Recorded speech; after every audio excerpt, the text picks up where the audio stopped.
இரண்டாவது அதிகாரம் பதிஞானத்தை பெறுதற்குரிய வழி. இப்போ நாம் பதிஞானம்னு சொல்லிகிட்டே இருக்கிறோமே, அதை பெறக்கு தான் என்ன வழி அப்படின்னு ஒரு சிந்தனை வந்தோம்னா, இனி அசத்தாய் உள்ள வன் பேதங்களை அசத்து என்று காண உள்ளதாய் நிற்பது ஞான சொரூபம் என்று உணரப்பாற்று அப்படின்ட்டு பதிஞானத்தை அறியாத நிலை. பதிஞானத்தாலே பதியை காண இயலும் என பார்த்தோம். இப்போ எது பார்த்தோம்? பதிஞானத்தால் தான் பதியை காண முடியும். சூரியனது புற ஒளியில் எங்கும் பரவி நிற்பது போல இறைவனது பேரறிவாகிய பதிஞானம் அகவொளியாக எங்கும் நிறைந்து நிற்கிறது. பதிஞானம் அகவொளியாக எங்கும் நிறைந்து நிற்கிறது. எல்லா ஆன்மாக்களோடும் என்றும் பிரிப்பின்றி நிற்கிறது. எல்லா ஆன்மாக்களோடும் இறைவனுடைய அந்த இது எப்படி இருக்குது? திருவருள் பிரிப்பின்றி நிற்குது. சூரிய ஒளியில் இருந்தலும் அதனை அறிய மாட்டா கூகையின் கண். இது முன்னமே நாம் எங்கே பார்த்தோம்? திருவருள் பயனில் பார்த்தோம். கூகையின் கண். இப்போ ஆந்தைக்கு கண் பகலில் தெரியுமானா தெரியாது. அது கண் இருந்து என்ன ஆச்சு? பயனில்லை. அதுபோல் பதிஞானமாகிய பேரறிவோடு கூடியிருந்தும் உயிரறிவு அதனை அறியாது நிற்கும். இப்போ அந்த ஆந்தை போல தான் நாம் அந்த பதி கூட இருந்தும் பதியை அறிய மாட்டாது நிற்கிறோம். வழி துணைவன் ஒரு வழிப்போக்கன் காட்டு வழியில் போகிறான்.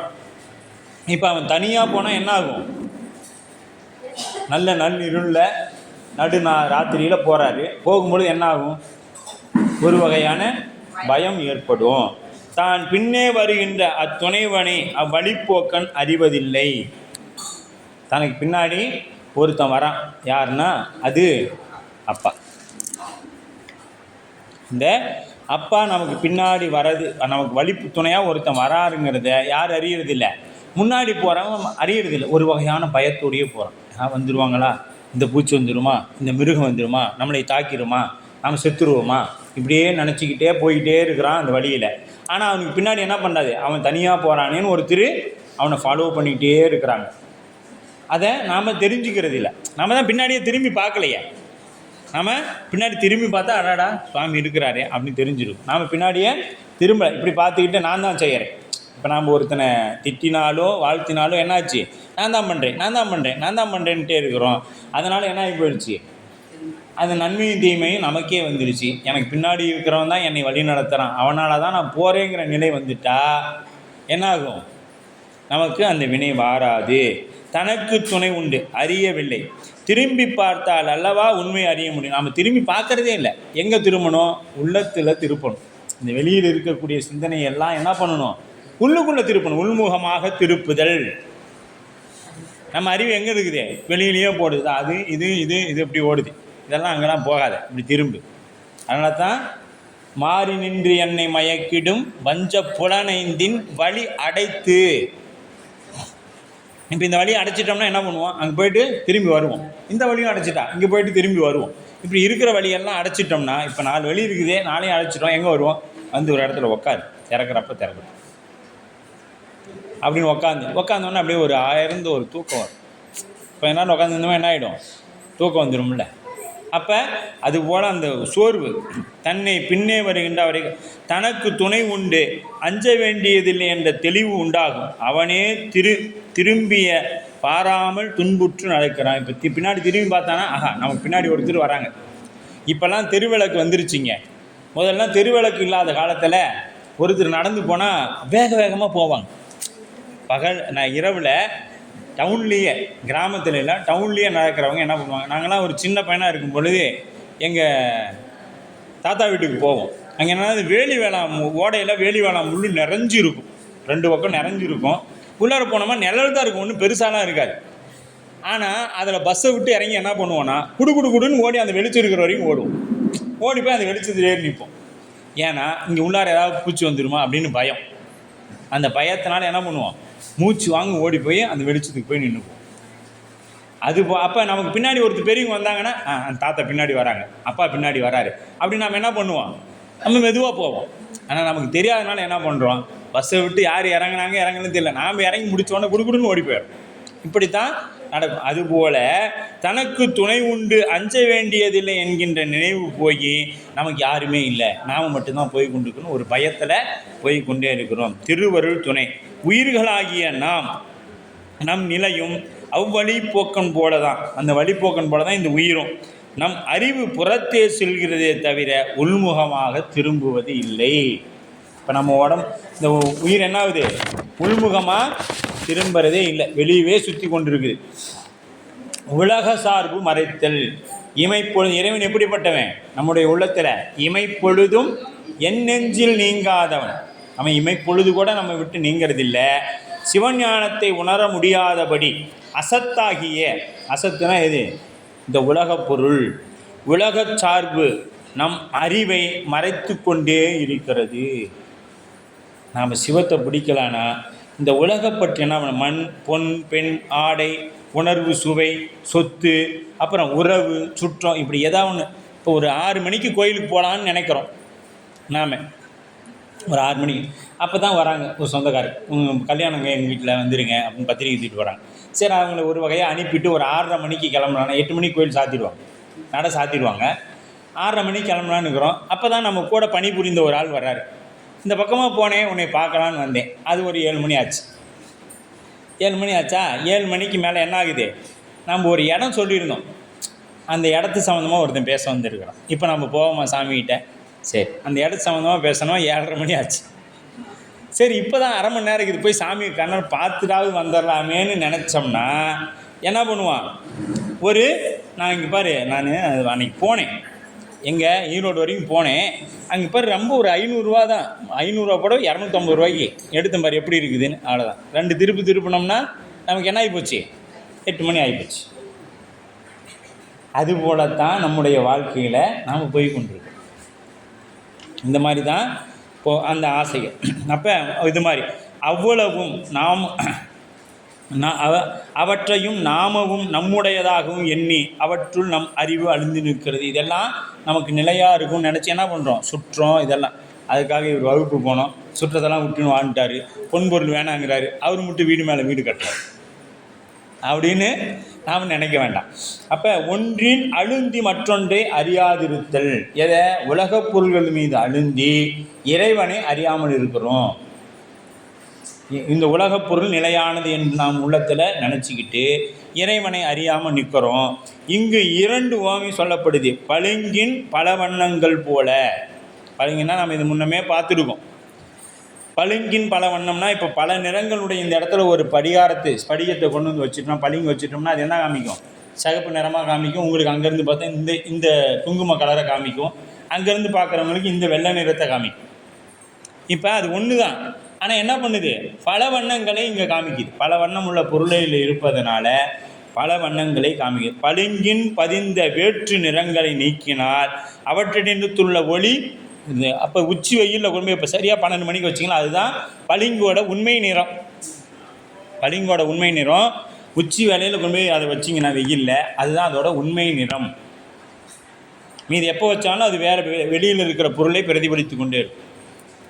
அப்படி சுவரும் சித்திரமும் போல, சுவரும் சித்திரமும் போல. இப்போ இந்த சுவரும் சித்திரமும் போல என்பதற்கு நம்ம ஒரு உதாரணம் இன்னொன்று பார்க்கலாம். கிராமத்தில் என்ன சொல்லுவாங்க, கல்லை கண்டா நாயை கண்டா. அப்போ சுவரும் சித்திரமும் அது போலத்தான், சுவரும் சித்திரமும் அது போலத்தான். ஒரு சுவற்றின் மீது அழகான சித்திரம் வரையப்பட்டு இருக்குது. இப்போ உங்களுக்கு ஒருத்தரை பிடிக்குது, ஏன் நம்ம அது இதுவும் போகணும், நம்ம சிவபெருமானையே ஒரு செவுத்தில் வரைஞ்சி வச்சுருக்காங்க. இப்போ இந்த செவுத்தில் வரைஞ்சி வச்சுருக்காங்க சிவபெருமான் திருவுருவத்தை. பார்த்த மாத்திரத்தால் நாம் என்ன சொல்லணும், ஆஹா அற்புதமாக இருக்குதே. எது அற்புதமாக இருக்குது, அந்த சித்திரம் அற்புதமாக இருக்குது. நாம் அதில் மயங்கி நிற்கிறோம், ஆனால் அதை தாங்கி நிற்கக்கூடிய சுவற்றை காண்பதில்லை. அதை தாங்கி நிற்கக்கூடிய சுவற்றை காண்பதில்லை. அதுபோல் ஒருவர் சித்திரத்திற்கு பின்னால் உள்ள சுவரின் நிலையை எண்ணி பார்ப்பதில்லை. ஆன்மாக்களாகிய நாமும் என்ன பண்ணுறோம், உலக வாழ்வில் சித்திரங்களை நீக்கி பார்த்தால் சுவரின் வடிவம் புலப்படும். அதுபோல் உலக வாழ்க்கை இச்சைகளை உவந்து நீக்கினால் திருவருள் நிலை இனிதே புலப்படும். இந்த இச்சைகளெல்லாம் நீக்கிட்டோம்னா என்ன நமக்கு கிடைக்கும்? நமக்கு திருவருள் எப்படிப்பட்டதுன்னு நமக்கு தெரியும்.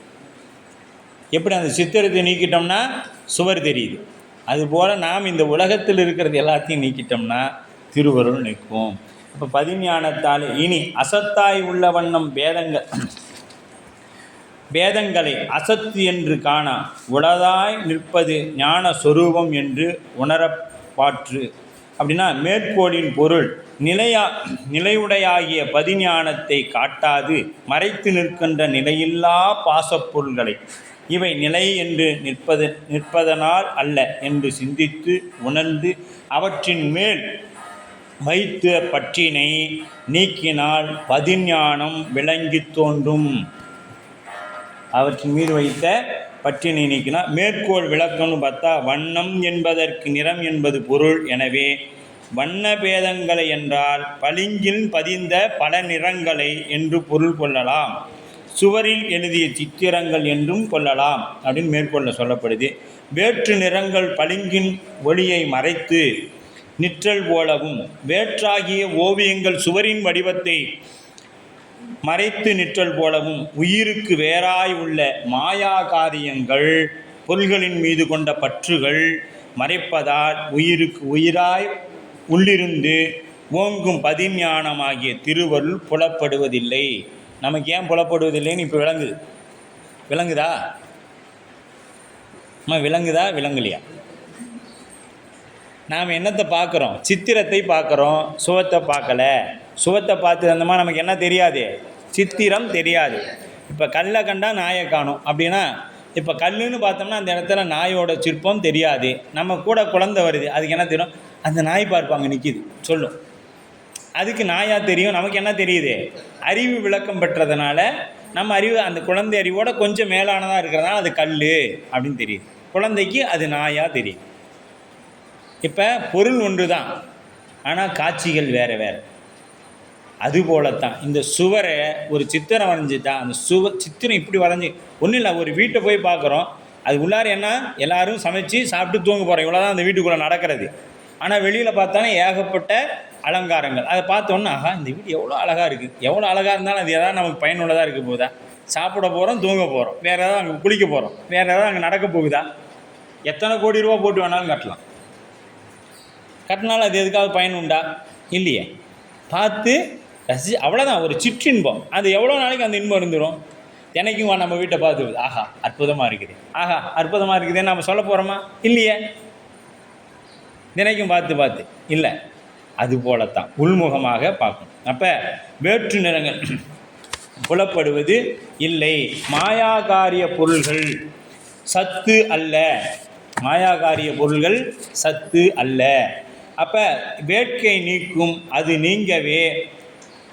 சத்துக்கு வேறான பொருள் என்னது? அசத்து. சலம் அப்படின்னா தண்ணி, அசையும் பொருள், அதுக்கு தண்ணீர்னு பேர். அசலம் அப்படின்னா மலை. அருணாச்சலம் அப்படின்னா அது அசையாத பொருள். சலம்னா அசையும் பொருள். முன்னாடி சேர்த்துட்டிங்கன்னா சுத்தம், முன்னாடி சேர்த்தனா அசுத்தம், அவ்வளோதான். அதுபோல் அப்போ வேட்கை நீங்கும் போது அது நீங்கவே சிவஞானம் இனிது விளங்கும். எது? வேட்கை நீங்கும் பொழுது. கக்கிய சோறு அப்படிங்கிற ஒரு தலைப்பு ஆனந்தராசன் ஐயா எடுக்கிறாங்க. கக்கிய சோறு அப்படின்னு ஆசிரியர் அறிவுறுத்திய உபதேச மொழியை உறுதியாக பற்றி நின்று உலகமும் அதில் உள்ள நுகர்ச்சி பொருள்களும் என்று நிலைத்து நிற்பவன அல்ல. உலகமும் உலகப் பொருள்களும் என்றும் நிலைத்து நிற்பவை அல்ல. அவையெல்லாம் முடிவில் மாயையில் ஒடுங்கி இல்லாமல் போவன என்பதை சிந்தித்து உணர்ந்து அவ்வுணர்வில் நிலைத்து நிற்றல் வேண்டும். இப்போ நாம் எங்கேருந்து வந்தோம்? 36 தத்துவங்களுக்கு முதல்ல எது? மாயா இயந்திர தனுவினில் ஆன்மா. மாயா இயந்திர தனுவினில் ஆன்மா. இப்போ நமக்கு இங்கே இருக்கிறது எல்லாமே என்னது? மாயா காரியம். இந்த உடம்பு உலகம் அத்தனையும் மாயை. மாயைனா இல்லாமல் இருக்கிறதுக்கு பேர் மாயை இல்லை, இருப்பது போல் இருக்கிறதுக்கு மாயை அப்படின்னு பேர். அப்போ இந்த எப்படி உலகில் அது உள்ள நுகர்ச்சி பொருள்களும் என்றும் நிலைத்து நிற்பன அல்ல, அவையெல்லாம் முடிவில் மாயையில் ஒடுங்கி இல்லாமல் போவது என்பதை சிந்தித்து அவ்வுணர்வு நிலைத்து நிற்றல் வேண்டும். மேலும் உலகப் பொருள்கள் முன்னே பலகாலும் நுகர்ந்து நுகர்ந்து அழுத்து விட்ட சிற்றின்பத்தையே மீள மீள தருதலினால் அவற்றை கக்கிய சோறு போல என்று அருவறுத்து விட வேண்டும். இப்போ யாராவது நம்ம ஒரு சாப்பாடு சாப்பிட்றோம், நம்ம அப்படி தானே பண்ணுறோம். இப்போ உலகப் பொருள்கள் எல்லாம் எப்படிங்க, கக்கிய சோறு போல நினச்சிக்கணும். மீண்டும் சாப்பிடலாமா? சாப்பிட முடியுமா? நம்மளால் சாப்பிட முடியுமா? கக்கிய சோறுனால் நம்ம ஒரு சாப்பிட்றோம், ஒவ்வாமை ஏற்பட்டுருது, ஒவ்வாமை ஏற்பட்ட பிறகு வாந்தி எடுத்துறோம். இதெல்லாம் எங்கே பேசுகிறாரு? குருநாதர் உபதேசம் பெற்ற பிறகு. சாதாரணவங்ககிட்ட பேசலை மெய்கண்டார், குருநாதர் உபதேசம் பெற்றவங்ககிட்ட பேசுகிறார். அப்போ நாம் இந்த உலகப் பொருள் மீது வைத்து பலகாலம் அதோட தொடர்பில் இருக்கிறோம். மாயையோட தொடர்பில் நாம் கொஞ்ச காலம்லாம் இல்லை, பலகாலம் தொடர்பில் இருக்கிறோம். அப்படி தொடர்பில் இருந்த நாம் என்ன பண்ணுறோம்? மீண்டும் மீண்டும் அதன் மீதே பற்றுதல் வைக்கிறோம். அது எப்படி இருக்குது அப்படின்னு பார்த்தீங்கன்னா, கக்கிய சோற்றை மீண்டும் நாம் உண்பது போல. நம்மால் உண்ண முடியுமா? நாய் மட்டும்தான் அதை செய்யும். தான் கக்கியதை தானே சாப்பிடும், தன்னுடைய மலத்தை தானே திங்கும். நாய் மட்டும்தான் இதை செய்யும். நம்மால் அது அருவருப்பாக எடுத்துக்க மாட்டோம். ஆனால் உயிர் என்ன பண்ணுது? அதைத்தான் பண்ணுது. பயன்படுத்தியதை மீண்டும் மீண்டும் மீண்டும் மீண்டும் என்ன பண்ணுதுங்க?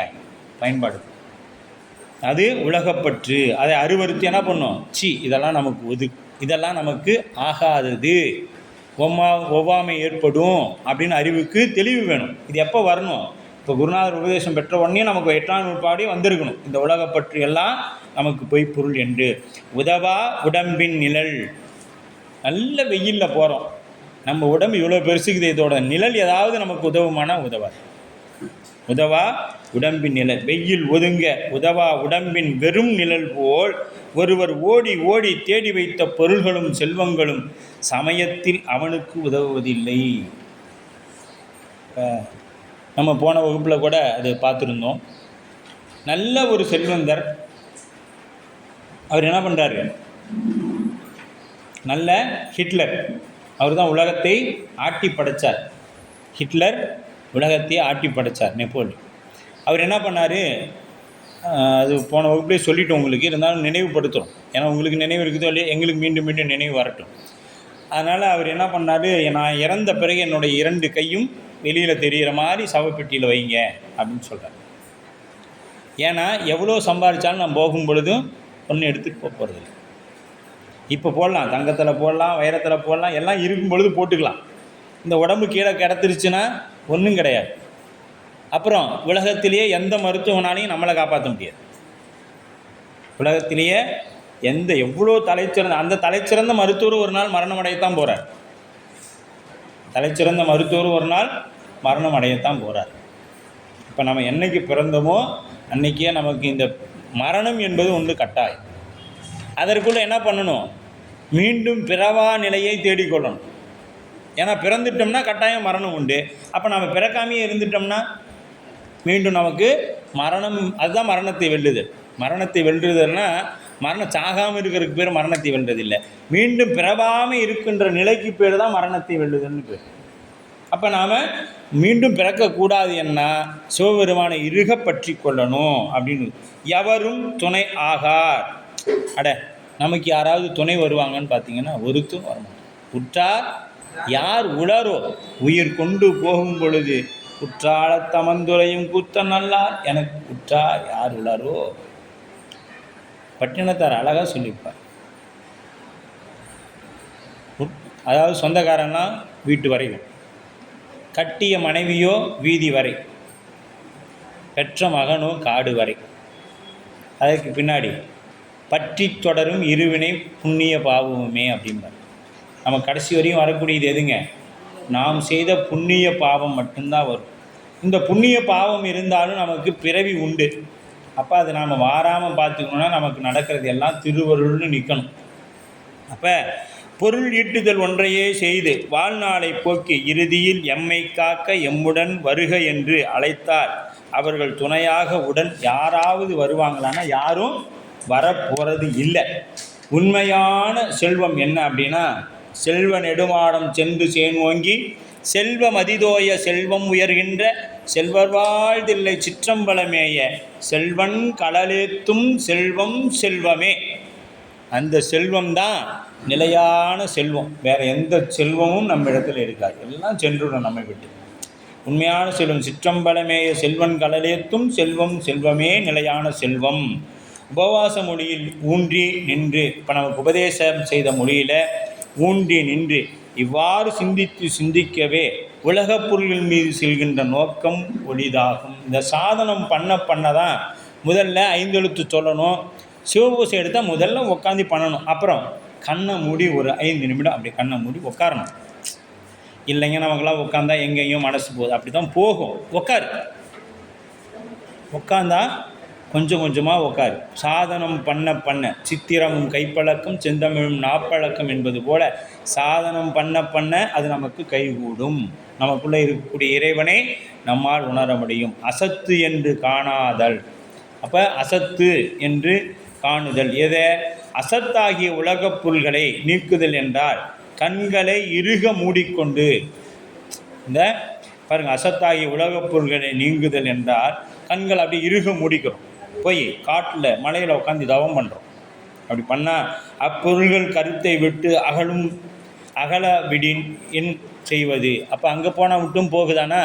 அங்கே போய் கண்ணை மூணோன்னா ஒரு சலங்க சத்தம் கேட்குது. அச்சோ, இங்கே யாரும் பொண்ணு இருக்குதா மோகினியாக தெரியலையே அப்படின்னு என்ன பண்ணுறோம்? கண்ணை விழித்து பார்க்குறோம். கண்ணையே விழிக்கலனாலும் மனசு எங்கே போயிடுச்சு? அந்த ஒளியை தேடிக்கிட்டே போகுது. பக்கமாக வருதா, தூரமாக போகுதா? தூரமாக போகுது. சரி அது எங்கேயும் அந்த பக்கம் போதாட்டேங்க, மீண்டும் வருதான்னு பார்க்கலாம் அப்படின்னு இங்கே கண்ணை முன்னா என்ன தெரியணும்? சிவனை பற்றணும் இல்லை, உள்ளத்தில் பெருமானை காமிக்கணும் இல்லை. ஆனால் இது என்ன பண்ணுது? அந்த சலங்க ஒளியை தேடி போகுது. ஆனால் போயிட்டாங்களா தூரம்? போயிட்டாங்க. பக்கமாக வர மாதிரி தெரியுது, இரு அப்படின்னு சொல்லி அந்த சிந்தனை. அப்போ சரி, போயிட்ட பிறகு அந்த ஒளியை எங்கே போயிருக்கும்? ஒருவேளை ஏதாவது விலங்குகள் அடிச்சிருச்சோ, அதை பற்றி ஆய்வு பண்ணிகிட்டு இருக்கும். இந்த பக்கமே வராது.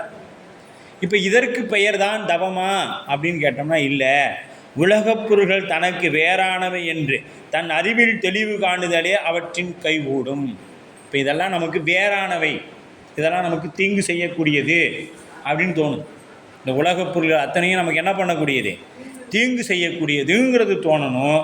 உலகப் பொருள்கள் தனக்கு வேறானவை என்று அறிவின் தெளிய காணுதலே அவற்றை நீக்குதலாகும்.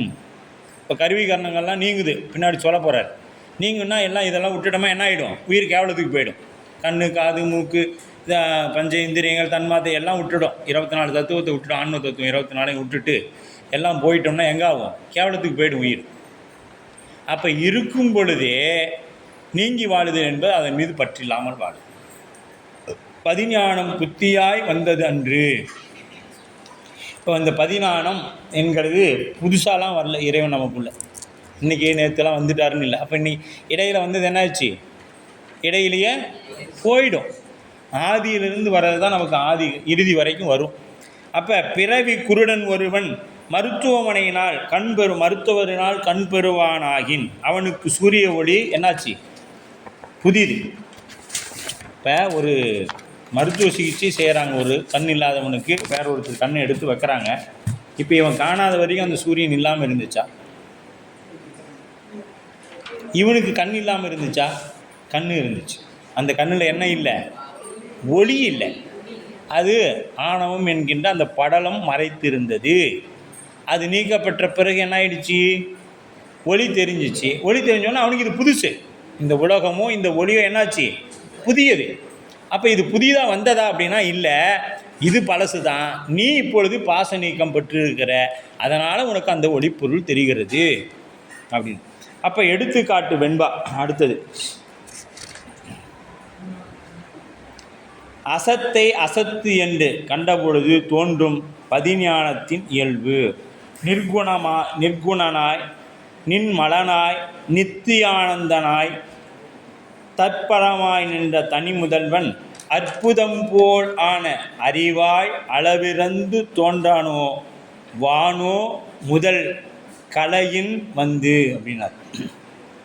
கலையின் வந்து கொன்று கூட்டு வானே முதல் கலையின் அளவிறந்து போல் வந்து ஆன அறிவாய் தோன்றானோ இறைவன்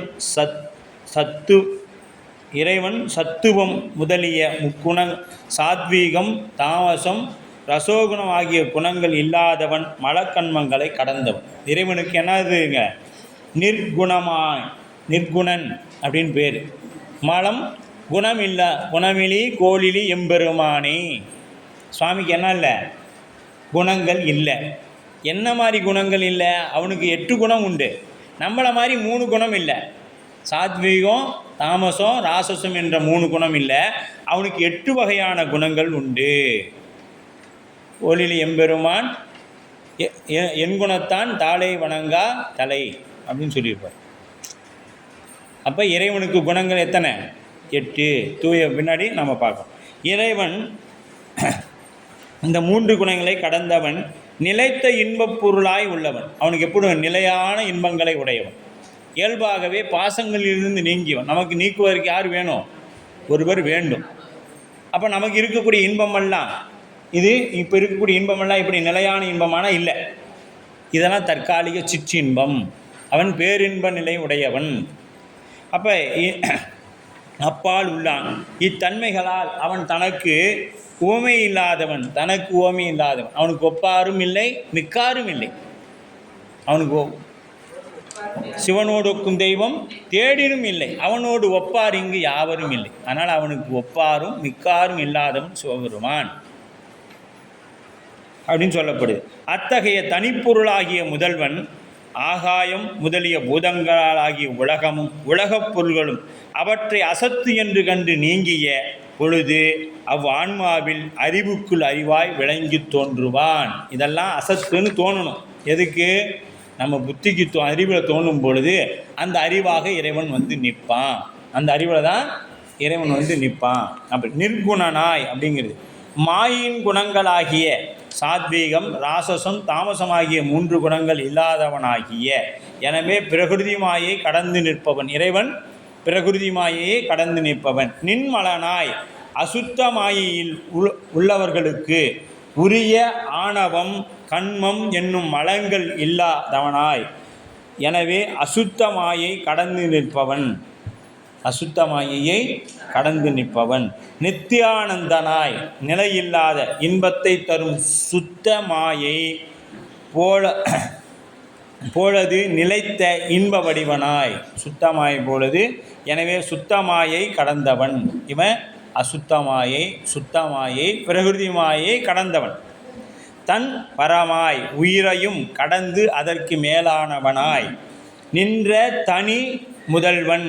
இவ்வாறு நிற்கின்ற ஒப்பற்ற தனிப்பொருளாகிய முதல்வன் வானே முதல் கலையின் அப்படின்னா வான் முதலாகிய பூதங்களிலான உலகமும் உலகப் பொருள்களும் ஆகியவற்றை அசத்து என்று கண்டு நீங்கும் பொழுது இதெல்லாம் அசத்துன்னு தெரியணும்.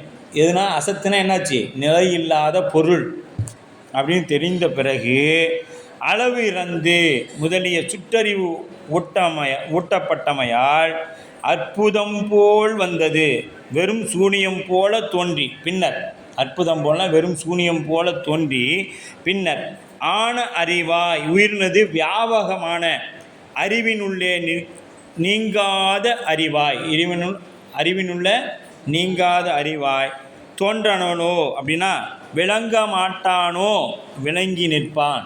விளங்க மாட்டானோ அப்படின்னு கேட்டிங்கன்னா விளங்கி நிற்பான். வாரா நின்றார் அப்படின்னா வந்து நின்றார் அப்படின்னு பொருள். அதுபோல் இங்கே விளங்க மாட்டானோ அப்படின்னா விளங்கி நிற்பான். முதல்வன் விளங்கி தோன்றுவான் என்று கூறப்பட்டாலும் அவனது அறிவாகிய பதிஞானம் முதல் விளங்கி தோன்றும் என்பதே கருத்தாகும். அவனுடைய பதிஞானம் விளங்கி தோன்றும். நிர்குணன் என்பதற்கு இறைவன் யாதொரு குணத்தையும் உடையவன் அல்லன் என்று பொருள் கூறினால் அது சைவ சித்தாந்தத்திற்கு மாறான கருத்தாகும். மாயாவாத உரையை அமையும்.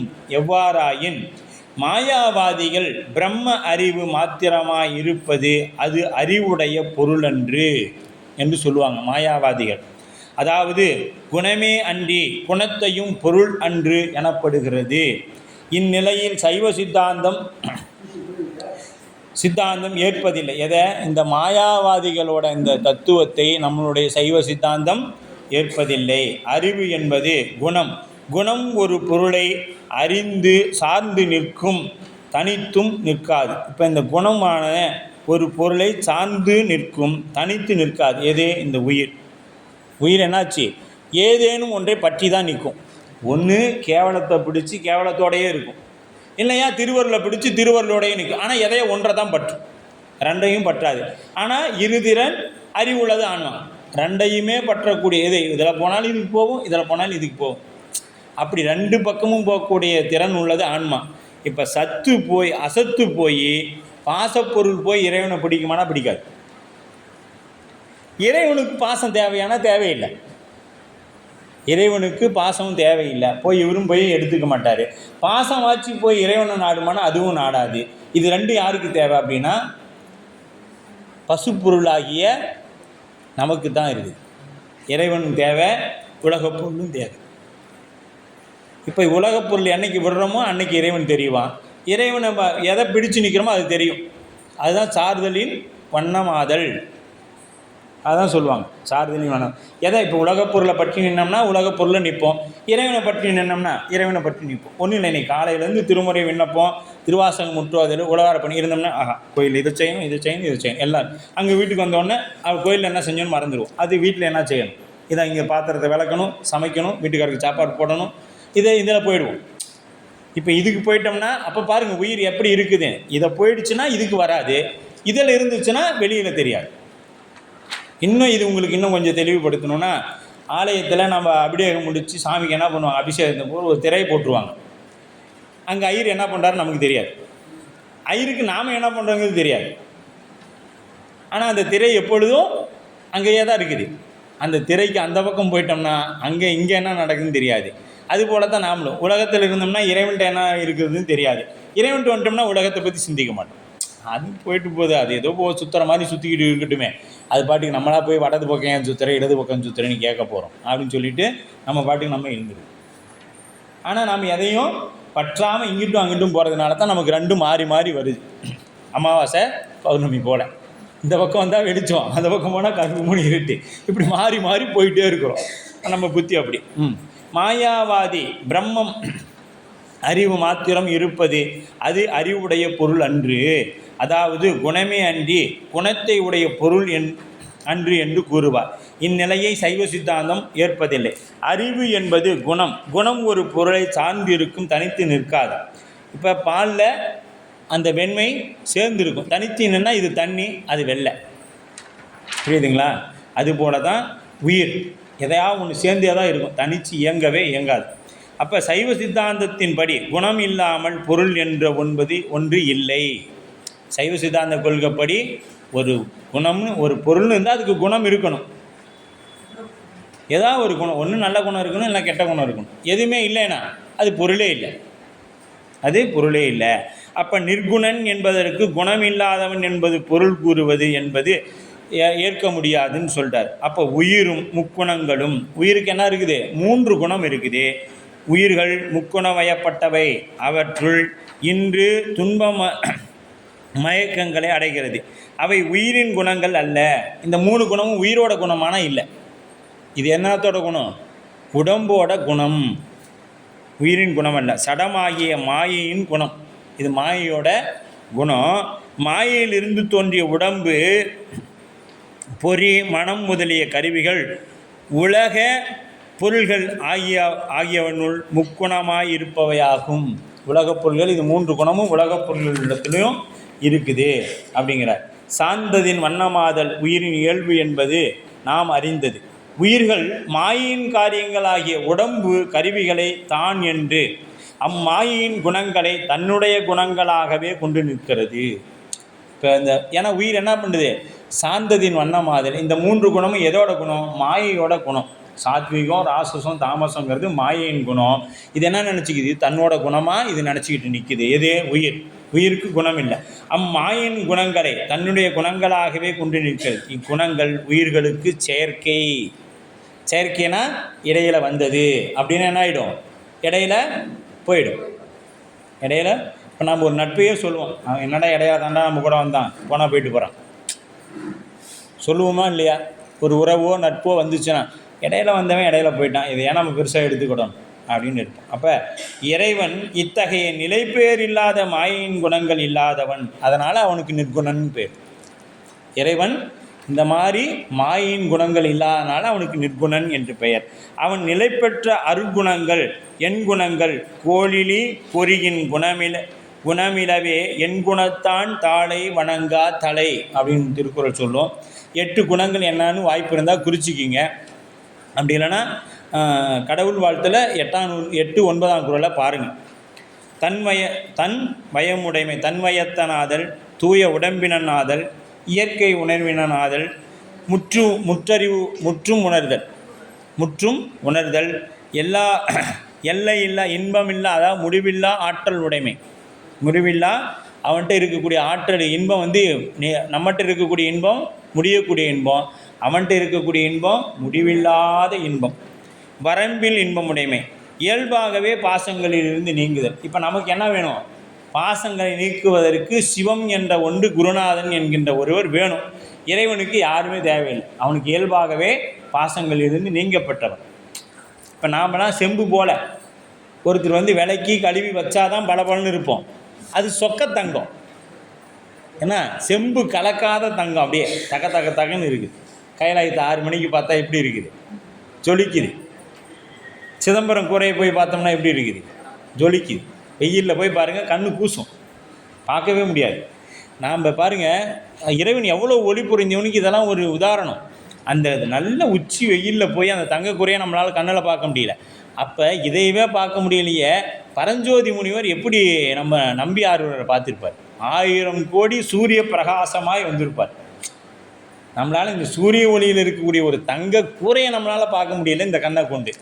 ஆனால் உபமன்ய முனிவர் பார்க்கும் பொழுது 1000 கோடி சூரியன்கள் ஒளியை பொருந்து ஆரூரன் வரார், நம்பி ஆரூரர் வரார்.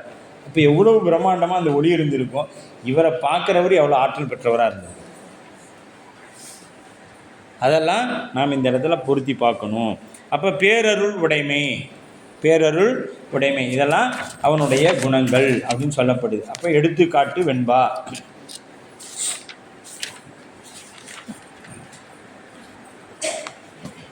சுட்டி உணர்வதை சுட்டி அசத்து என்ன சட்ட இனி உளது சத்தேகான் சுற்றி உணர்ந்தனி சத்து அல்லை உண்மை தெய்வம் உணர்த்து அதனால் பொய் விட்டு போம் அப்படின்றார். அப்போ சுற்றி உணர்த்தப்படுகின்ற உலகப் புல்களை இது அசத்து என்று ஒவ்வொன்றாக சுற்றி அறிந்து, எது நாம் பார்க்குற அத்தனையும் அசத்து. புத்தகம் இது மைக்கு இதெல்லாம் என்னது? அசத்து. இந்த உடம்பு அசத்து, அதுதான் மாயை. இந்த பொய்யான இந்த உடம்பை மெய்யின்னு இதுக்கு பேர். ஏன் அப்படின்னா உள்ளே இருக்கிற மெய்ப்பொருளை காண்பதற்காக இது மெய்யின்னு பொருள். உள்ளார ஒரு மெய் இருக்குது. அவங்க ஞானிகள் சொன்னதெல்லாம் இதை ஏன் மெய்யின்னு சொன்னாங்க?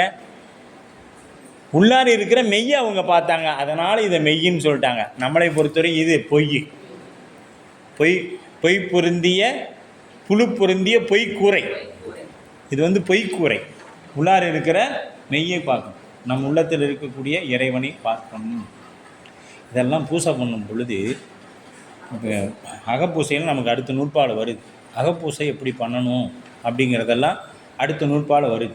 அதை பண்ணும் பொழுது அப்படியே எல்லாத்தையும் விட்டு நிற்கணும்.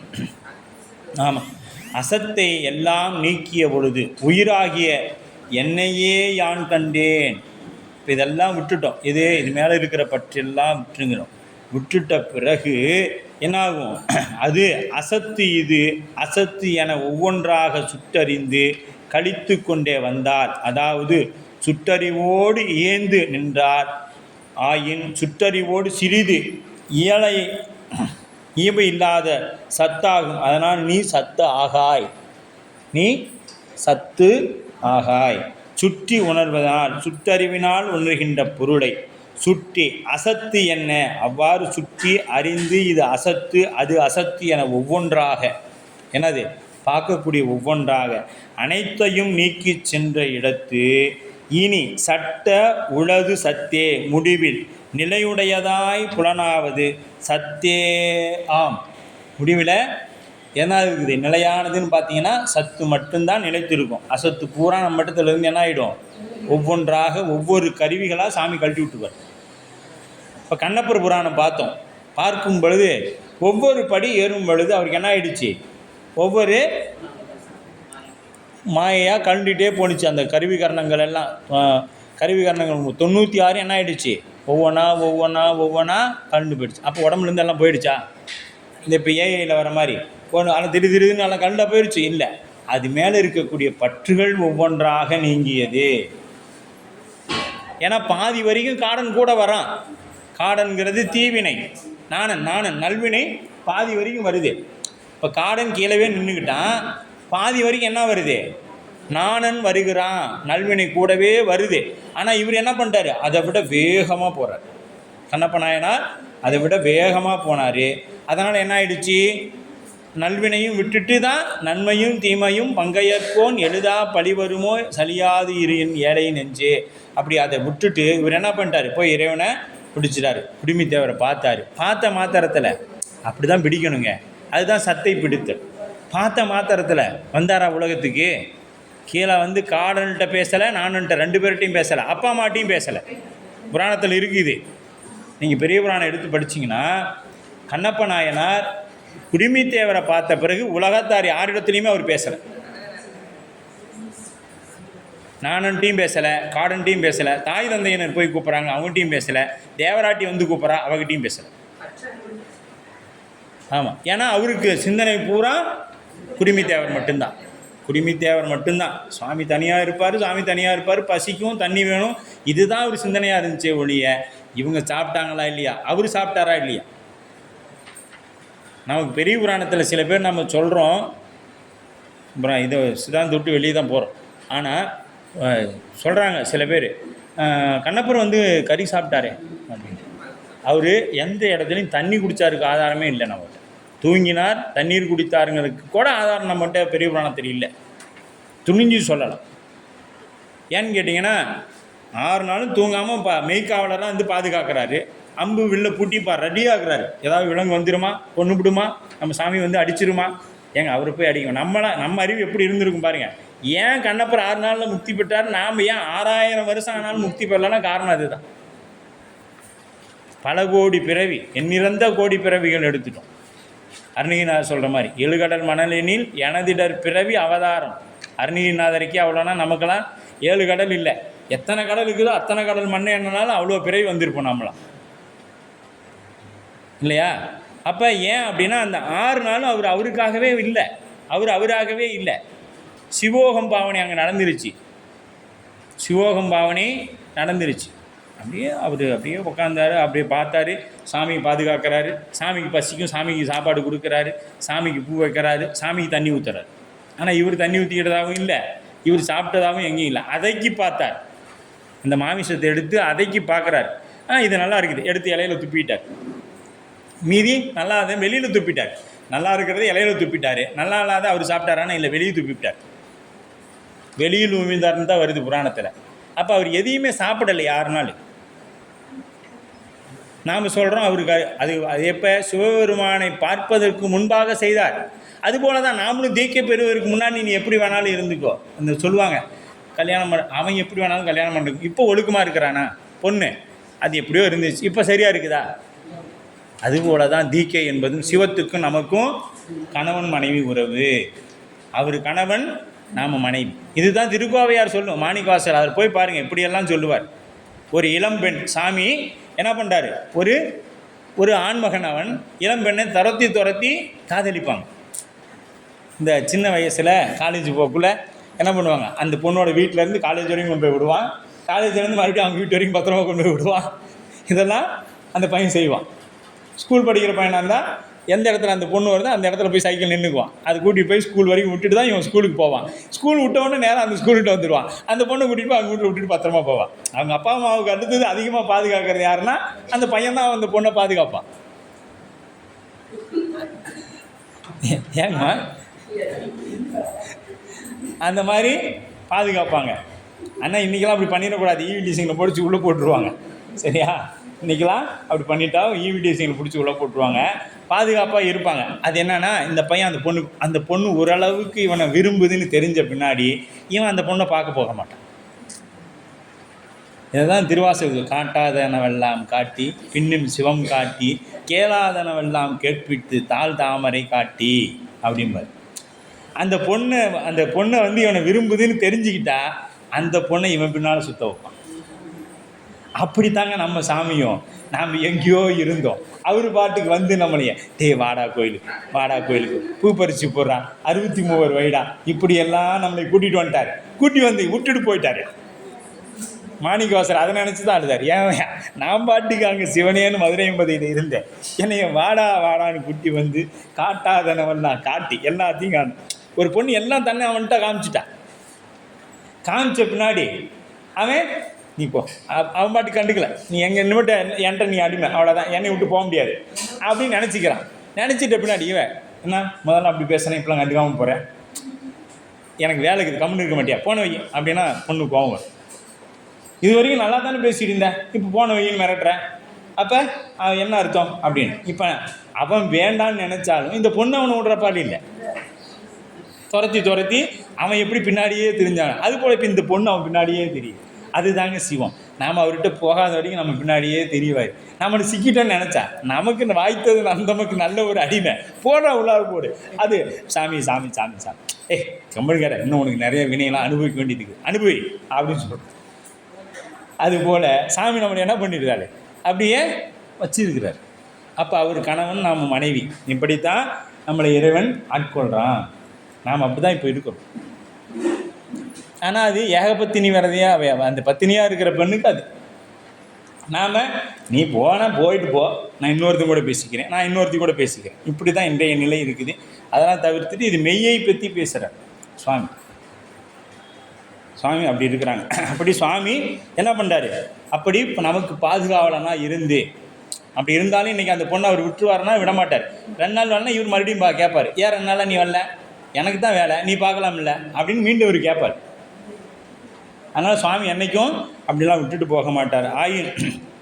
அப்போ அந்த முடிவில் சுட்டு உணர்வினால் உணரக்கூடிய பொருளை சுட்டி அசத்து என்ன அவ்வாறு சுட்டி அறிந்து, இது அசத்து அது அசத்து என்று ஒருவாறு அணைந்து நீங்கி, இனி சட்டு உளது சத்து முடிவில் நிலையாய் புலனாவது சத்தேயாம் பிரிதொன்றில்லை கான், அதை நீ அறிவாயாக என்று அசத்தை எல்லாம் நீக்கிவிட்டது என்னையே யான் காண்பேன், யான் அசத்து அல்லேன். அசத்தெல்லாம் நீக்கிட்டா நான் என்னையே நான் காண்பேன், நான் அசத்து அல்லேன், ஆகவே யானே அசத்து ஆவேன் என்று நீ கூறுதல் ஆகாது எனின்.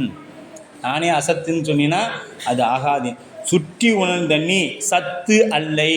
இப்போ சுற்றி உணர்ந்த நீ சத்தா அப்படின்னா அதுவும் இல்லை, அசத்தும் இல்லை சத்தும் இல்லை. அப்போ நீ யார்? சத்து அப்படின்னு பேர். அசத்தை எல்லாம் உனது சுட்டறிவால் சுட்டறிந்து கழித்து வந்தாய், எனவே நீ சுட்டறிவோடு இயல்பு உடையவன் ஆவாய். ஆனால் நீ சுட்டறிவோடு சிறிது இயல்பு இல்லாதது சத்தாகும். அதனால் நீ சத்து ஆகாய்.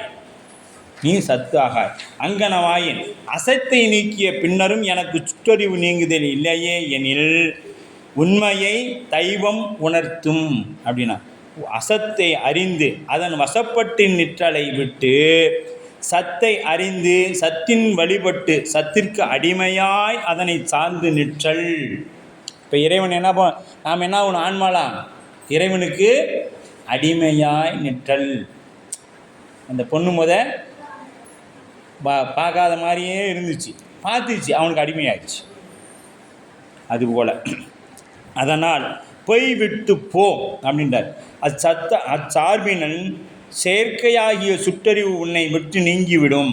பொய் விடு என்பதனால் பொய் போம் என்பதாக வந்தது. போய்விடு அப்படிங்கிறது பொய் போம் என்று வந்தது.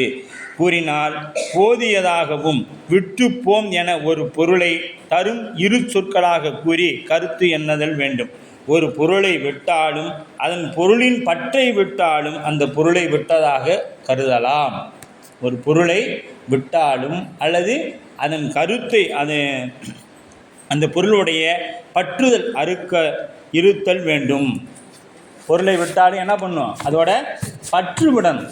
நீ பற்ற விடாமல், இப்போ எனக்கு தங்கத்து மேலே அதிக ஆசை, நானும் சொல்கிறேன் எனக்கு தங்கத்து மேலாம் ஆசை இல்லைங்க, அதெல்லாம் இன்றைக்கி இருக்கும் நாளைக்கு போயிடும் அப்படின்னு சொல்லிட்டு இப்போ வகுப்பு முடிச்சோடனே போய் ஒரு பவுன் எடுத்தோம்னா என்ன அர்த்தம்? வகுப்பு முடித்தோடனே ஒரு பவுன் எடுத்தால் என்ன ஆச்சோம்? பற்று விடலை. பேச்சளவில் தான் நம்மகிட்ட இருக்குது. இதுக்கு தான் என்ன சொன்னார்? ஹரிதா பக்தின்னு சொன்னார். அந்த பக்திக்கு பேர் ஹரிதா பக்தின்னு பேர். ஒரு பொருளை விட்டாலும் அதனுடைய பற்று விட வேண்டும். பற்றை அறாமையால் விட்ட பொருளை மீண்டும் கூட நேரும். பற்று விடாலன்னா என்ன ஆகும்?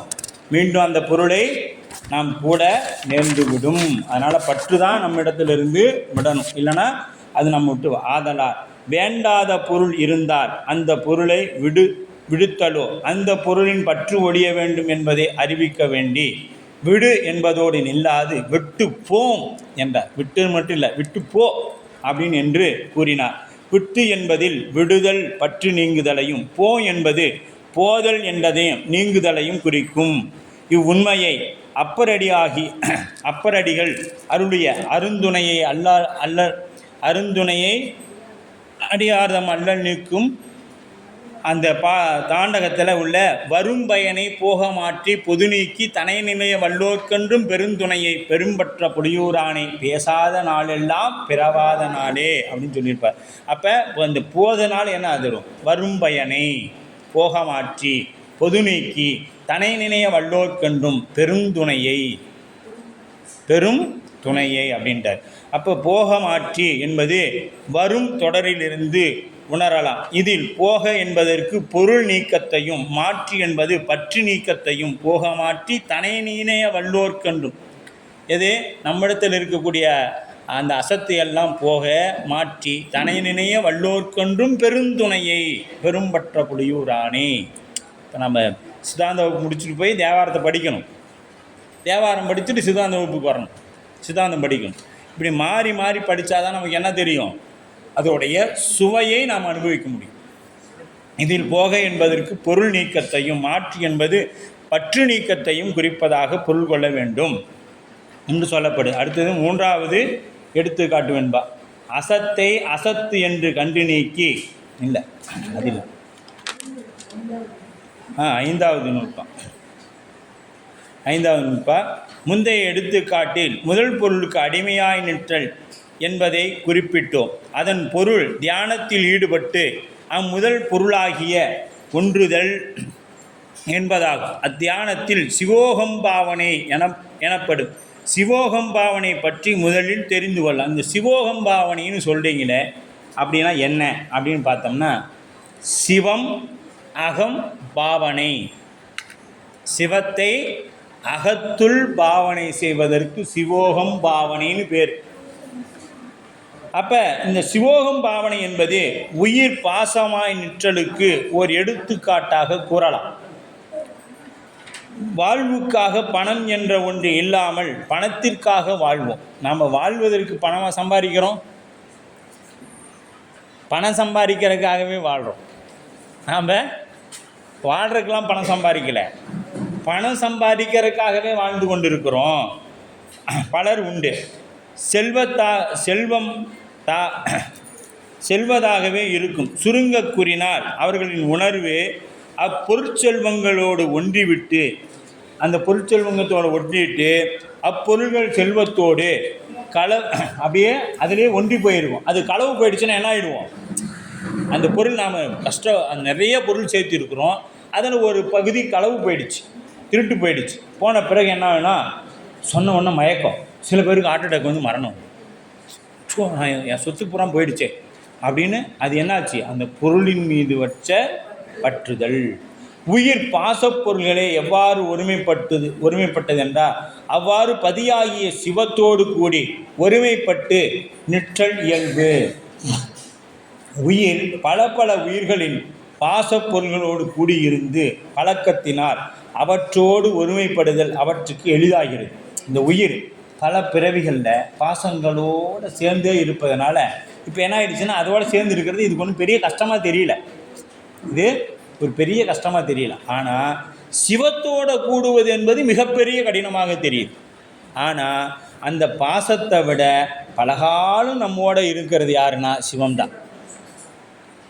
சிவம்தான் நம்மோட அப்போ சிவம் முதல் பொருள்களோடு மெய்யுணர்வு பெற்ற இப்பொழுது தானே பழக்கம் ஏற்படுது. இப்போ சிவத்தோடு இப்போ தானே பழக்கம் ஏற்படுது, இப்போ தான் பழக்கம் ஏற்படும். இந்த பழக்கம் பாசத்தோடு கூடியிருந்த அந்த பழக்கம் தவிர்த்ததினால் ஏற்பட்டது. எதனால் வந்துச்சுன்னா நமக்கெல்லாம் எதனால் வந்துச்சு அப்படின்னு பார்த்தோம்னா உலக பொருள்கள் மீது இருக்கிற பற்றின் காரணமாக. நாம் அப்படி தான் திருவேடம் கிடைச்சான்னா நமக்கு தெரியாது. ஆனால் சாமி நமக்கு திருவேடம் எப்படியோ கொடுத்துட்டாரு. அது உலக பொருள் மீது இருக்கிற பற்று போணுச்சா இல்லை மற்றதுனால கொடுத்தாரா அது அவருக்கு தான் தெரியும், நமக்கு தெரியாது. எதனால் நம்ம எப்போ சாமி கும்பிட ஆரம்பித்தோம், எப்போ சிவபெருமான் கோயிலுக்கு வந்தோம், எப்போ திருநீர் உருத்திராக்கம் போட்டோம் எதுவும் தெரியாது இல்லையா? அப்படி உயிர்கள் பல பல பிறவிகளில் பாசப்பொருளோடு கூடியிருந்த பழக்கத்தினால் அவற்றோடு ஒன்றுபட்டுவது என்பது எளிது. சிவம் முதல் பொருளோடு மெய் உணர்வு பெற்று இப்பொழுது தானே பழக்கம் ஏற்பட்டு இருக்கிறது. இந்த பழக்கம் பாசத்தோடு கூடியிருந்த அந்த பழக்கம் தவிர்த்ததினால் ஏற்பட்டது என்றும், இந்த பழக்கத்தை விடாமல் சில சாதனைகளை மேற்கொண்டு சிவத்தோடு இடைவிடாது ஒருமைப்பட்டு இருக்கக்கூடிய நிலைமை பெறலாம். சிவன் நான் என்று சிவோகம் பாவனை மலவாசனை நீக்குதல். இது வரைக்கும் மலம் அப்படின்னா என்ன அர்த்தங்க? ஆணவன்னு நாம் 8ஆம் நூற்பாவுக்கு வரைக்கும் படிச்சுட்டு வந்தோம். 8ஆம் நூற்பாவிலிருந்து இந்த பக்கம் அந்த மல வாசனை என்பது மலத்தோட அந்த வாசனைகளை குறிக்கும். அப்போ இது இந்த இடத்துல சிவோகம் பாவனை என்பது பல வாசனை நீங்குதல், மல வாசனை நீங்குதலுக்கு சிவோகம் பாவனை அப்படின்னு. இதை நாம் எங்கே செய்யணும்? சிவபூசை செய்யும் பொழுது இந்த உடம்பை சிவோகம் பாவனையாக மாற்றணும். சிவம் அகத்துள் இருக்கிறதுக்கு பேர் தான், நிறுத்துதலுக்கு பேர் தான் சிவோகம் பாவனை. நிற்பதா இப்போ சிவம் நம்ம உள்ளத்தில் நிற்குது அப்படின்னு நினைக்கணும். அப்போ இது எப்படி இருக்குன்னா பளிங்கு சூரிய ஒளியில், அதாவது உச்சி வேளையில் இருக்கக்கூடிய பளிங்கு போல அப்படின்ட்டார். அதுபோல உயிர் பதிஞானமாகிய திருவருளோடு முழுவதுமாக ஒருமைப்பற்று நிலாவிடிலும் பிற உலக உணர்வோடு தலையெடுக்கக்கூடும். இப்போ இது மாதிரி ஒன்றி நிற்கலை அப்படின்னா என்ன ஆகிட்டோம்? உலகப் பொருள்கள் மீது ஆர்வம் போயிடும். உச்சி வெயிலில் அப்பளிங்கு தம் சூரிய ஒளி ஒன்றையே முழுவதுமாக கவர்ந்து இருக்கும்போது பிற பொருள்களின் நிறங்கள் அதனில் இல்லாமையும். அந்த இப்போ கொண்டு போய் வச்சுட்டோம்னா என்னாச்சு? 12 மணி. இப்போ வெளிப்பொருள்களோட வண்ணங்கள் என்ன தெரியாது? அந்த பளிங்குல தெரியாது. அதுபோல உயிர் சிவோகம் பாவனையால் திருவருள் ஒன்றையே பற்றி நிற்குமாயின் உலக உணர்வுகள் அதனை பற்றமாட்டாது. மலவாசனை பற்றாக கழியும். மலவாசனைனா கழியும், பற்றாக கழியும் அப்படின்னு சொல்லுது. அப்போ அசத்தை அசத்து என்று கண்டு நீக்கி சத்தாகிய சிவத்தை அடையும் வழி. அசத்தை அசத்து என்று கண்டு நீக்கி சத்தாகிய சிவத்தை அடையும் வழிதான் இந்த எடுத்துக்காட்டு என்பாள். கண்டதை அன்று அன்று என விட்டு கண்டு அசத்தாய் அண்டனை ஆன்மாவில் ஆய்ந்து உணர பண்டு அணைந்த ஊனத்தை தான் விடுமாறு உத்தமனின் ஒன் கருட சாதனத்தில் தீர்விடம் போல் தான் அப்படின்ட்டு. இதையும் நாம் எங்கே படிச்சிருக்கோம்? கருட மந்திரம் எங்கே படித்தோம்? நாம் திருவருட்பயனில் படித்தோம்.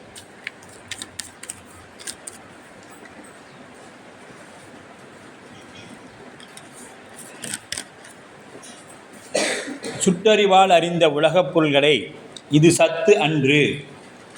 சுட்டறிவால் அறிந்த உலகப் பொருள்களை இது சத்து அன்று, இது சத்து அன்று, இது சத்து அன்று என ஒவ்வொன்றாக நீக்கி அங்கனம் அவற்றினின்று நீங்கிய தன் அறிவில் வியாபகமாய் தோன்றுகின்ற கடவுளை ஆராய்ந்து சிவோகம் சிவன் நான் என பாவித்து நிற்றல். இது சிவோகம் பாவனை என்பது இங்கே சிவம் விளங்கி தோன்றுதுன்னு இருக்கணுமே ஒழிய நானே சிவம் அகம் பிரம்மாஸ்மின்னு நின்றக்கூடாது. அது சங்கரர் கொள்கை, அது நம்மளோட கொள்கை இல்லை. சிவம் இந்த உடம்பை நிலைக்களனாக கொண்டு எழுந்தருள் செய் அப்படின்னு இருக்கும். அப்போ இது பாவனையின் விளக்கம் தோன்றுகின்ற முதல்வனது ஞானத்தால் வாசனை மலத்தை நீக்கி கொள்ளலாம். இந்த சிவோகம் பாவனையினால் என்ன பண்ணலாம்? வாசனை மலங்களையும் நீக்கி கொள்ளலாம். இது மாந்திரிகர்களது கருட பாவனையில் விளங்கு தோன்றுகின்ற கருடன் விடம் நீக்குவது போன்றதாகும். கருட பாவனையில் தோன்ற அப்போ கண்டதை சுற்றி உணர்வினால் அறிந்த ஒவ்வொன்றையும் அன்று அன்று என இது சத்தன்று இது சத்தன்று என அசத்தாய் கண்டு விட்டு அப்படின்னா நீங்கி ஆன்மாவின் அண்டனை ஆய்ந்து அங்கனம் அவற்றினுள் நீங்கிய தன் அறிவில் வெளிப்படும் முதல்வனை ஆராய்ந்து உணர சோகம் அவன் நான் என பாவித்து நின்றால் சோகம். உத்தமனின் அப்பாவனையில் விளங்கி தோன்றுகின்ற அம்முதல்வனது அருளால் பண்டு அணைந்த ஊனத்தை அனாதியே பற்றி நின்ற மலத்தின் வாசனையை பண்டு நின்ற ஊனத்தை அனாதியே பற்றி நின்ற வாசனையை தான் விடுமாறு தான் விட்டு நீங்குவான் அதனை நீக்கும் முறையை ஒன் கருட சாதனத்தின் ஒள்ளிய கருட பாவனையில் விளங்கி தோன்றும் கருடன் ஆற்றலால் தீர்விடம் போல அப்பாவகன் விடத்தை தீர்த்து கொள்வது போல. இந்த கருட மந்திரம்னு ஒன்று இருக்குது. இன்றைக்கெல்லாம் நிறைய பேர் இந்த பாம்பு கடிச்சிட்டப்ப என்ன பண்ணுவாங்க? பாடம் போடுவாங்க.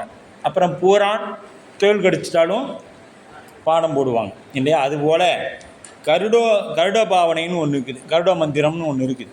அந்த மந்திரத்தை தொடர்ந்து ஒருவன் உச்சாரணம் பண்ணிகிட்டே வந்தானா, சாதனம் பண்ணிகிட்டே வந்தானா அந்த மந்திரம் அவனுக்குள்ளே உருமாறி நிற்கும்.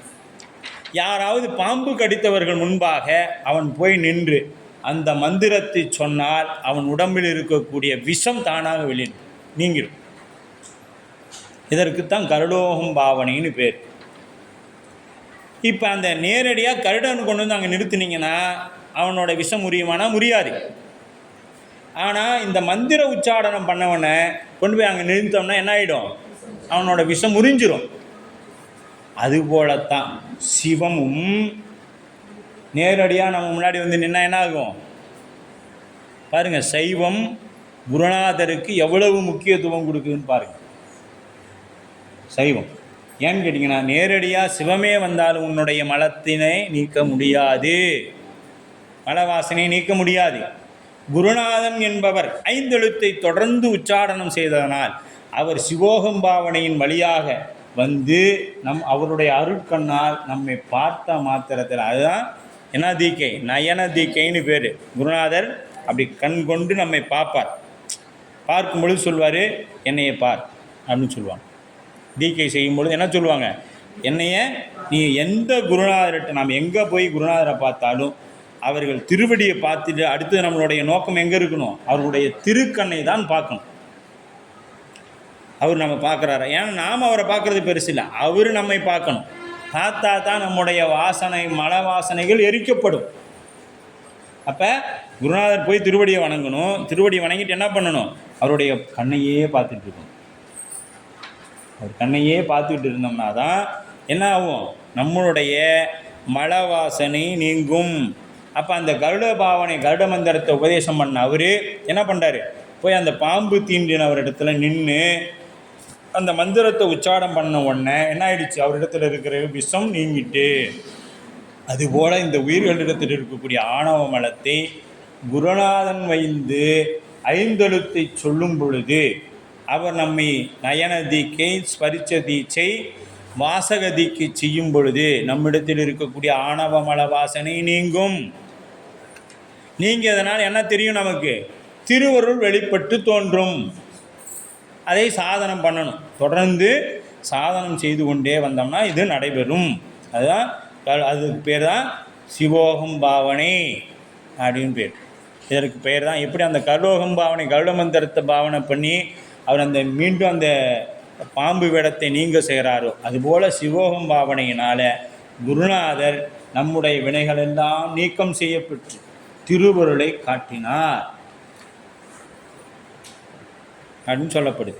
அப்போ மூன்றாம் கூறு பதிஞானத்தை பெற்ற பொழுது பஞ்சாக்கர ஜபம் செய்ய வேண்டும். இப்போ பதிஞானத்தை பெற்ற நாம் என்ன பண்ணோம்?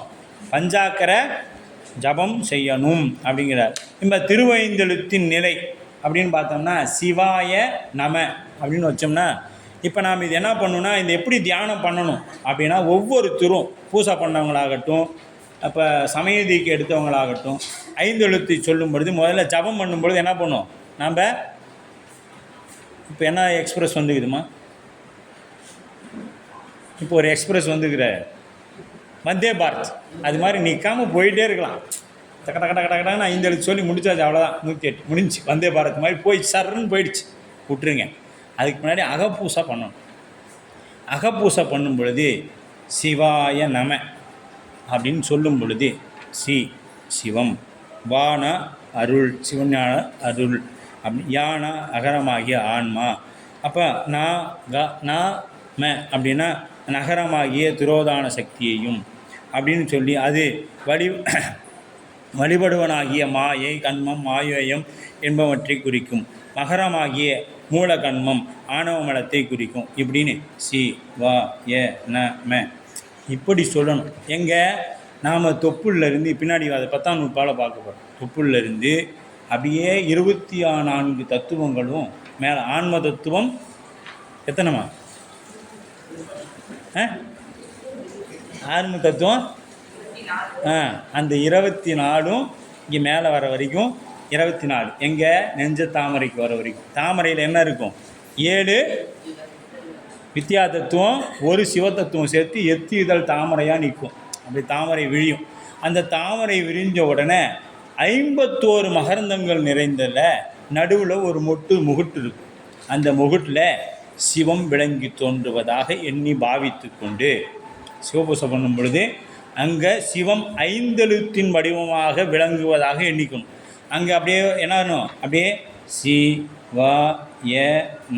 ந இப்படி அங்கே உருவத்தை பாவித்து கொண்டு என்ன பண்ணணும்? இறைவனை தியானிக்கணும். தியானிக்கு பழக பழக பழக பழக என்ன ஆகிடும்னா, அது அப்படியே உனக்குள்ளே உருவாகி அங்கே அந்த மந்திரமே லிங்க திருமேனியாக வந்து நிற்கும். அதன் பிறகு தான் எடுத்து புறப்பூசை. அங்கே என்ன பண்ணணும்? நீங்கள் இங்கே எப்படி குடங்குடமாக நம்ம சாமிக்கு நான் 5 லிட்டர் வாங்கிட்டு போய் கொடுத்தேன், 2 லிட்டர் ஊற்றிட்டு மீதி கொண்டு போய் வச்சுக்கிட்டாரு அப்படிலாம் இல்லை. இங்கே குடங்குடமாக சாமிக்கு நீ ஊற்றலாம். ஒவ்வொரு 5 எழுத்து சொல்லக்கூடிய ஒரு குடம், ஒவ்வொரு 5 எழுத்து சொல்லும் பொழுது ஒரு குடம் ஊற்றிக்கிட்டாரு. 100 குடம் ஊற்று. அது பாலை ஊற்றி முடிச்சுட்டு தயிரை ஊற்றிட்டு திருமஞ்சனத்தை ஊற்று. இப்படி ஊற்றிக்கிட்டே இருக்கலாம். எவ்வளோ நேரம் உட்கார முடியுதோ அவ்வளோ நேரம் உட்காந்து பண்ணணும். இது முதல்ல சாத்தியப்படுமான? சத்தியமாக சாத்தியப்படாது.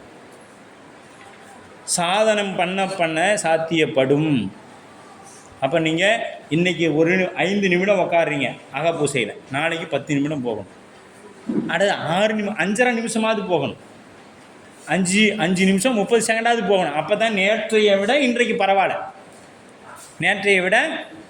பரவாயில்ல. ஆனால் நாளான்னைக்கு போகும்பொழுது, நாளை மறுநாள் போகும்பொழுது 6 நிமிடம் ஆகணும். அதற்கு அடுத்த நாள் போகும்பொழுது 6 நிமிடம் 30 செகண்ட் ஆகணும். அதுக்கு அடுத்த நாள் போகும்பொழுது 8 நிமிடம் ஆகணும். நேற்று 5 நிமிடம், இன்றைக்கி 5 நிமிடம், நாளைக்கு 4 நிமிடம்னா என்ன ஆகுது? கணக்கு பின்னாடி போகுது மைனஸில். அப்புறம் மீண்டும் வெளியில் வந்துடும். விட்றாத அப்படி. அப்போ அது குறையுது. இன்றைக்கி பூசையில் அதுக்காக சொல்கிறேங்கிறதுக்காக போய் சும்மா உட்காந்துட்டு 1 மணி நேரம் நம்ம பூசை பண்ணக்கூடாது. என்ன பண்ணணும்னா, பூசையில் உட்காரும் பொழுது சிவ சிந்தனை எவ்வளோ நேரம் சாமி கொடுக்குறார், பெருமானே எவ்வளோ நேரம் நம்மளால் நினைத்து கொண்டு இருக்க முடியுது. உள்ளத்தில் 5 எழுத்தின் வடிவமாக. அகப்பூசை ரொம்ப முக்கியம். அகப்பூசை பண்ணாமல் ஒருத்தருக்கு மலவாசனை நீங்காது. அதுக்கு பேர் தான் சிவகம் பாவனைன்னு பேர். அப்போ அப்போ அங்கே உள்ளத்தில் என்ன பண்ணணும்? மந்திர வடிவமாக அந்த மந்திரத்தையே திருமேனியாக வழிபாடு செய்யணும். சிவாய நம இப்படி தான் சொல்லணும். சிவாய நம சிவாய நம சிவாய நம சிவாய நம சிவா முடிஞ்சு, அவ்வளோதான். அப்படிலாம் சொல்லக்கூடாது. வந்தே பாரத் மாதிரி போகக்கூடாது, பேசஞ்சர் மாதிரி போகணும். முடிஞ்சால் டவுன் பஸ்ஸில் போகணும். ஏறி கொஞ்சம் கொஞ்சமாக ஒவ்வொரு ஸ்டாப்பாக நிறுத்தி பொறுமையாக போகணும். வந்தே பாரத் மாதிரி இங்கே விட்டு அங்கே அப்படியே சல்லுன்னு போயிடக்கூடாது. இங்கே போணுச்சு, ட்ரெயின் போணுச்சு பார்த்தியா? இல்லையா? அது மாதிரி 108 முடிஞ்சுப்பா. இப்போ தான் போனேன், முடிஞ்சா? அதான் முடிஞ்சா, அவ்வளோ. என்ன 108 சொல்கிறதுக்கு எவ்வளோ நேரம்? அப்படின்ட்டு வந்துடும். அப்படியெல்லாம் இருக்கப்படாது. அப்போ அந்த உள்ளத்தில் என்ன பண்ணும், அந்த சிவாய நமங்கிறத இவ்வளவு நிதானமாக நிறுத்தி அந்த இப்போ ஒன்றும் இல்லை, நீங்கள் ஆலயத்தில் சொல்லணும் சிவாய நமவோம் இப்படி சொல்கிறதுங்க. சிவாய நமவோம் நம சிவாய அப்படி சொல்லி பாருங்கள், உள்ளம் ஒன்றும். உள்ளம் ஒன்றும். நாம் வேகமாக சொல்கிறதுனால அது அப்படியே பாட்டு மாதிரி வந்து சிவாய நமவோம் நம சிவாய அப்படின்னு சொல்லிட்டு போயிட்டே இருக்காது, கண்ணை ஊட்டி சொல்லலாம். ஆனால் பொறுமையாக ஒரு செயலை செய்வது என்பது ரொம்ப சிரமம். பொறுமையாக செய்கிறது என்பது ரொம்ப சிரமம். நமக்கு சிவபூசை கை கூட கூட சிவபெருமான ஐந்தெழுத்தை சொல்ல சொல்ல நம்ம இடத்துல என்ன வரணும், நிதானமும் பொறுமையும் நம்ம இடத்துல இருக்கும். நம்ம இன்னும் நான் சரியாக சாதனம் பண்ணாதனால நமக்கு என்ன பண்ண மாட்டேங்குது, கை கூட மாட்டேங்குது. அப்போ நடுவில் உள்ள யார் ஆகிய உயிர், பின்னுள்ள மா ஆகிய ஆணவமலப்பட்டு அறியாமையினால் அழுந்தியும் நான் ஆகிய இறைவனை திரோதான சக்தியில் செலுத்தப்பட்டு மாயை கண்மங்களை பொருந்தியும் உலக போகத்தில் அழுந்தி நிற்கும். எனவே நம ஆகிய ஈரெழுத்துகளும் முறையே சகல நிலை கேவல நிலையை குறிப்பதாகும் என்பது விளங்கும். நாம முடிஞ்ச அளவுக்கு சாமிகிட்ட என்ன கேட்கணும், முக்தி பஞ்சாட்சரம் கொடுங்க சுவாமின்னு கேட்டுறணும். முக்தி பஞ்சாட்சரம். முக்தி பஞ்சாட்சரம்னா என்ன அப்படின்னா சிவய நம. அந்த நாம அதாவது எதுக்கு வேலை இல்லைங்க, சகலத்துக்கும் கேவலத்துக்கும் வேலை இல்லை. சரிங்களா? அப்போ நமக்கு முக்தி பஞ்சாட்சரமாகி சிவாய நம்ம சொல்கிற வரைக்கும் நம்மளுடைய சாதனம் தொடர்ந்து கொண்டே இருக்கணும். முடிஞ்ச அளவுக்கு எவ்வளோ நேரம் சொல்கிறோமோ 5 எழுத்து சொல்ல சொல்ல சொல்ல விரைவாக நமக்கு கைகூடும். அது அப்போ யா ஆகிய உயிருக்கு அப்போ அது கிடைச்சாதான் எனக்கு முக்தியா அப்படின்னா கட்டாயம் நீ இப்போ சொல்கிற நமச்சிவாயம் சொல்லிட்டு இருந்தாலும் உனக்கு முக்தி உண்டு. எப்படின்னா நமச்சிவாயம் சொல்லிக்கொண்டே இருக்கும் பொழுது உனக்கு பிராரத்த வினையின் காரணமாக உடம்பை விட்டு உயிர் நீங்க ஏற்பட்டால் அடுத்த பிறவி பிறந்த மாத்திரத்தில் கொஞ்ச நாள் சிவாயம் நமக்கு கிடைச்சிடும். கிடைச்சி நீ இந்த பிறவியில் ஆசைப்பட்டிய சிவய சிவ அதுவும் கிடைச்சிடும். ஏன்னா இங்கே உள்ளார வந்தாச்சு, இனிமேல் சிவம் சார்ந்த பிறவி தான், அதில் எந்த மாற்று கருத்துக்கும் இடமில்லை. ஆனால் இப்போ வருமா எப்போ வருமானு தெரியாது. அது நம்மளால் காலத்தை குறிப்பிட்டு நம்மால் சொல்ல இயலாது. ஆனால் பிறவி என்ன ஆயிடுச்சு, சைவம் சார்ந்த பிறவி தான், சிவபெருமானைத்தான் கும்பிட போகிறோம். இதில் எந்த மாற்று கருத்தும் நம்ம அப்படி இல்லைன்னா 10,000 பேர் இருக்கிற இந்த ஊரில் சிவபெருமானை பற்றி சைவத்தை சித்தாந்தத்தை படிக்கிறதுக்கு நம்ம 10 பேரை மட்டும் என் சாமி போடணும். 1,00,000 பேர் இருக்கிற இடத்துல 10 பேரை தூக்கி மட்டும்தான் சாமி போடுறாங்க, 30 பேர் தூக்கி புராண வகுப்புக்கு போடுறாங்க. இவ்வளோ தான் அது புண்ணியம். மீதியெல்லாம் இன்னும் அந்த சிவ புண்ணியத்தில் இல்லாமல் இருக்குது. அவ்வளோதான். அப்போ யா ஆகிய உயிருக்கு முன்னமே சீவா என்பதே தந்தையும் தாயுமாக உள்ள சிவமும் அதனை பிரியாத திருவருள் உயிர் உணர்வாய் உடனாக கலந்திருப்பது உணர்ந்தும் உயிர் தனக்கு முன்னாக உள்ள அம்மையப்பரை தன் அறிவின்கண் காண முற்படாமல் உலகத்தை மட்டுமே அறிந்து அனுபவித்து வருகிறது. சிவாய நம்ம அந்த யாவாகிய முன்னாடி இருக்கக்கூடிய அம்மையப்பரே உலகுக்கு அம்மையப்பர்னு கழிட்டுப்படி ஆரம்பிச்சோம். அது மாதிரி அம்மையப்பரை காணாது இது என்ன பண்ணுதுன்னா உலகம் இந்த பக்கம் இருக்கிற நாமாவை தான் பார்க்குது, இந்த சீவாவை பார்க்க மாட்டேங்குது. நாமாவை தான் பார்க்குது. சரிங்களா? அப்போ உயிர் நாமாவை விடுத்து வா ஆகிய திருவருளை சார்ந்து நிற்பதே சுத்த நிலையாகும். திருவருள் அவ்வுயரை சிவத்திடம் சேர்ப்பிக்கும். நம்ம கொண்டு போய் சேர்த்துறது யாருங்க?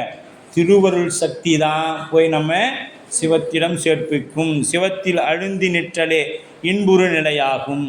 சிவத்தில் அழுந்தி நிற்கிறது தான் இன்புறு நிலை. இப்போ இருக்கக்கூடிய இன்பமெல்லாம் தற்காலிக இன்பம், தற்காலிக கூடாரம். எப்போ வேணாலும் காலி பண்ணிடுவாங்க, புறம்போக்கில் இருக்குது, எப்போ வேணாலும் காலி பண்ணிடுவாங்க இல்லையா? நாம் கிரையம் போட்டு நிரந்தரமாக ஒரு இடத்த ஃபிக்ஸ் பண்ணணும், அது சிவம் தான். அப்படியா? நகர முதலாக உள்ள நமசிவாய் என்னும் தோள பஞ்சாக்கரம் எனவும் சிகர முதலாக உள்ள சிவாய நம என்பது சூக்கும பஞ்சாக்கரம் எனவும் முதலாக உலகப் பயனையும் முதலாக பிறவி நீக்கத்தையும் தரும். சிவாய நம சொன்னால் பிறவி நீக்கம். ஆனால் மீண்டும் நமக்கு என்ன கிடைக்கணும்? முக்தி பஞ்சாட்சரம் கிடைக்கணும். இனி அவ்விடத்து ஸ்ரீபஞ்சாட்சரத்தை விதிப்படி உச்சரித்தது என்று மேற்கோள் வச்சு சொல்கிறாங்க.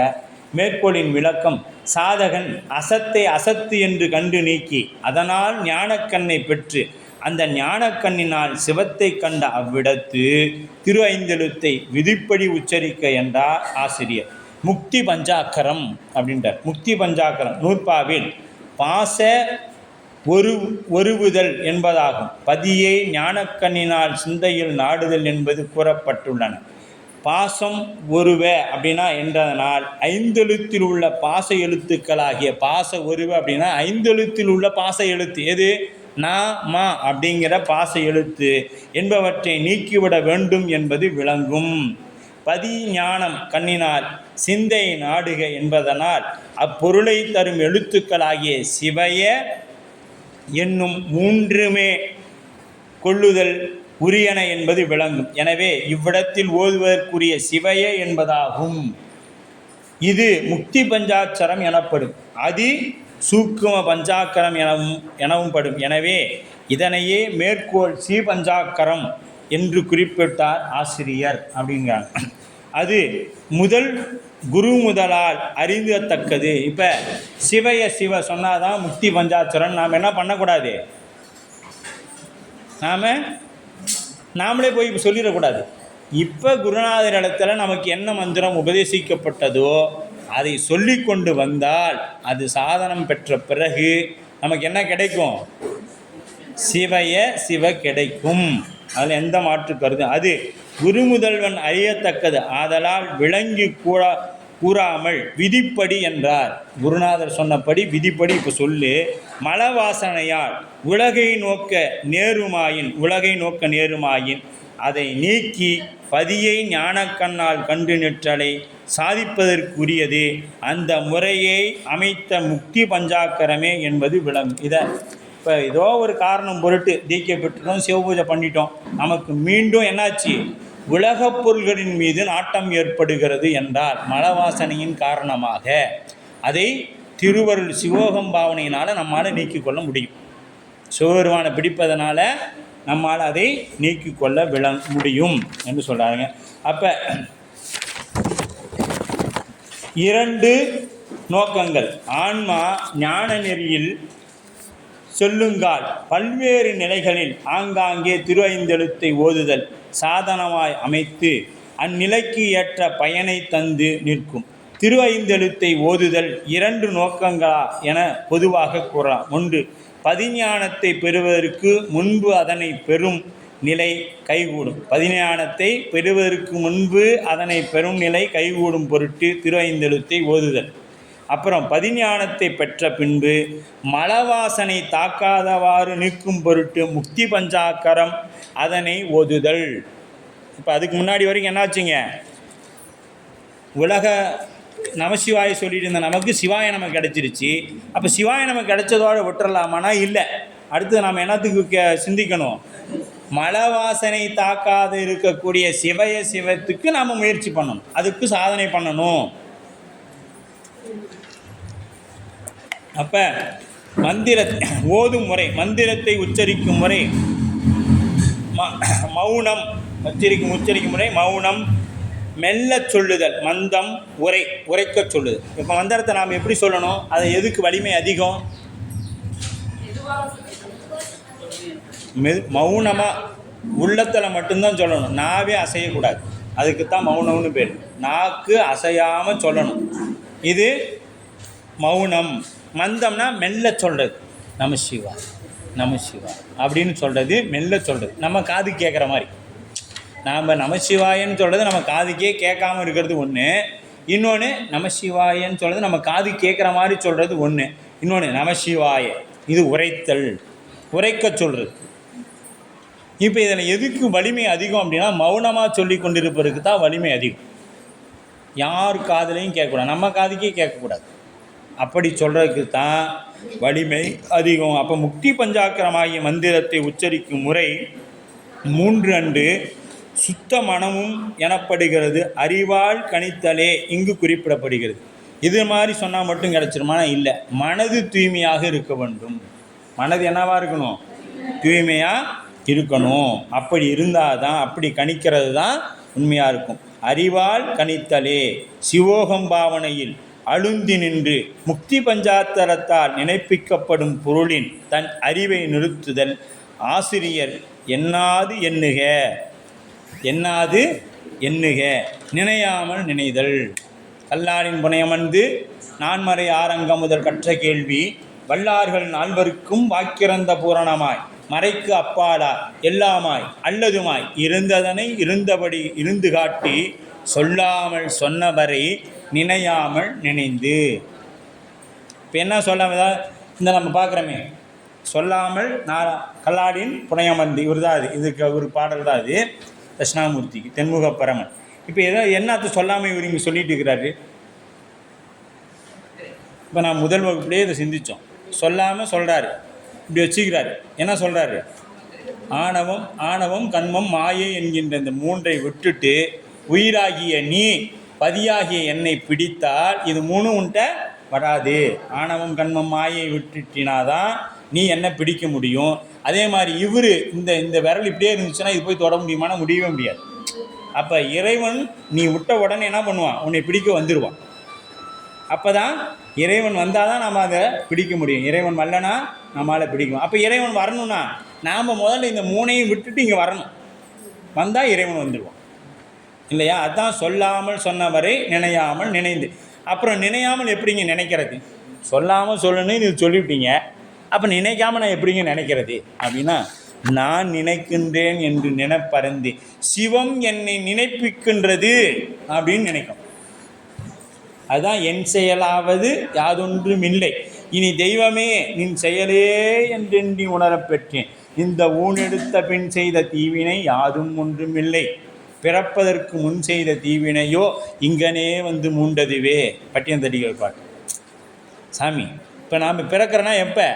என்னைக்கு 5 எழுத்தை குருநாதரிடத்தில் உபதேசம் பெற்றோமோ அன்னைக்கு தான் நமக்கு பிறந்த நாள், அன்னைக்கு தான் நம்ம பிறக்கிறோம். அது வரைக்கும் பிறவா நிலை, அது வரைக்கும் நாம் பிறக்காமல் தான் இருக்கிறோம். என்னைக்கு குருநாதரிடத்தில் 5 எழுத்து உபதேசம் பெற்றோமோ அன்னைக்கு தான் நாம் பிறந்தோம். அதுதான் நம்மளுடைய பிறந்த நாள். இன்றைக்கி நாம் தீக்கை பெற்று எத்தனை நாள் ஆச்சு? ஒரு 5 வருஷம் ஆச்சுன்னா நமக்கு இன்றைக்கி 5 வருஷம் தான். எனக்கு 70 வருஷம் ஆகுதுங்க அப்படின்னா நீ அந்த உடம்புக்கு 70 வருஷம் ஆகலாம். ஆனால் சிவபூசை பெற்று சிவபுத்திரனாக நீ வாழறது இந்த 15 வருஷம்தான். சரிங்களா? அப்போ நமக்கு இப்போ ஒரு 4 வருஷம் தான் தீக்கி வச்சுன்னா இப்போ நமக்கு வயசு கேட்டால் 4 தாங்க ஆகுது. ஏன்னா அதுக்கு முன்னாடிலாம் பேசாத நாள் எல்லாம் பிறவாத நாள்னு அப்பர் சாமி சொல்லிட்டாரு. அப்போ என்றைக்கு இறைவன் இப்போ 5 எழுத்தை பேசணுமோ அதுதான் நமக்கு பிறந்த நாள். அன்றைக்கே அதுதான் நம்மளுடைய பிறந்த நாள் அப்படின்னு சொல்லப்படும். அப்போ சிவோகம் பாவனையில் அழுந்து நின்று முக்தி பஞ்சாத்தரம் இவ்வாறு ஓதும் முறையினால் தன்னில் சிவனை காணும் பேறு கைகூடும்.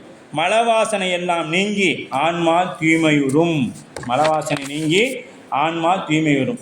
பதிஞானம் அடுத்தது ஏதுக்களை வச்சு சொல்கிறாரு. பதிஞானம் பெற்ற பொழுது மலவாசனை நீங்க பஞ்சாக்கர சபம் செய்ய வேண்டும். மலவாசனை நீங்கிறதுக்கு பஞ்சாக்கர சபம் செய்யணும் அப்படின்ட்டார். ஆன்மாக்களும் ஞானம் பிரகாசித்தும் அஞ்ஞானத்தை வேம்பு தின்ற புழு போல் நோக்குகின்ற நோக்கி நின்று அதனின் அது நீங்குதல் என கொள்க. வேம்பு தின்ன புழு போல. இது எப்படின்னா நாம் எப்படின்னு பாருங்கள். ஆன்மாக்களும் ஞானம் பிரகாசித்து வேம்பு மரத்தின் புழு. இப்போ நாமெல்லாம் எப்படின்னா வேப்பம்பழத்தையே தின்னுட்டு இருக்கிற புழு. இது என்ன பண்ணுது? ஒரு நாள் தப்பி தவறி என்ன ஆயிடுச்சு? ஒரு வாழை மரத்து மேலே அந்த புழு விழுந்துருச்சு. விழுந்தோடனே அதில் நல்ல ஒரு கனிஞ்ச பழம் இருந்துச்சு. அதை சாப்பிட்டுட்டு அந்த பழத்தை சாப்பிட்டு இந்த புழு சொல்லுதான், என்ன இருந்தாலும் அந்த வேப்பம்பழம் மாதிரி இந்த பழம் இல்லையே அப்படின்னு சொல்லிச்சான். நாமளும் அப்படித்தாங்க. சிவத்தை சுவைத்து கொண்டே உலகத்தில் இருக்கிற இன்பம் மாதிரி இது ஒன்றும் இல்லையே. நாம் அந்த வேப்பம்பழத்தை சாப்பிட்டு பழகி என்ன ஆயிடுச்சுன்னா வேப்பம்பழம் கசப்பு போய் வேப்பம்பழம் நமக்கு என்ன ஆயிடுச்சு? சுவையாக போயிடுச்சு. ஆனால் சுவையான வாழைப்பழம் கிடச்சி அந்த புழு அங்கே போய் விழுந்த உடனே அந்த புழு என்னது அந்த வாழை மரத்தில் இருக்கிற பழத்தை சாப்பிட்டுட்டு அந்த வேப்பம்பழம் மாதிரி இது இல்லையே. இந்த வேப்பம்பழம் மாதிரி இது இல்லையே. அதே ஒரு கதை எங்கேயோ கேட்டோம் நாங்கள். ஒரு கடல் தவளை கிணத்துல வந்து விழுந்துருச்சு. கிணத்துல வந்து விழுந்த உடனே கிணத்து தவளை பார்த்து சொன்னிச்சான், கடல் எவ்வளோ பெருசு தெரியுமா அப்படின்னு. அப்போ இந்த கிணத்து தவளை கேட்டுச்சான், இந்த கிணத்தோட பெருசாது.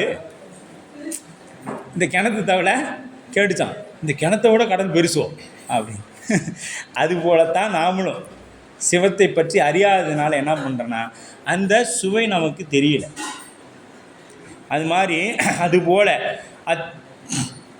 அசத்தாய் உலகப் பொருள்களை அசத்து என்று கண்டு கழித்த உயிர்களும் பதிஞானம் விளங்கி அதனால் காட்சிப்பட்ட போதிலும் முன்னே மலவாசனையினால் பழக்க வாசனையினால் முன்பு அசத்து என்று நீங்கிய அப்பொருள்களின் மேல் அவ்வுயிர்களுக்கு விருப்பம் நிகழ்வுதல் கூடும்.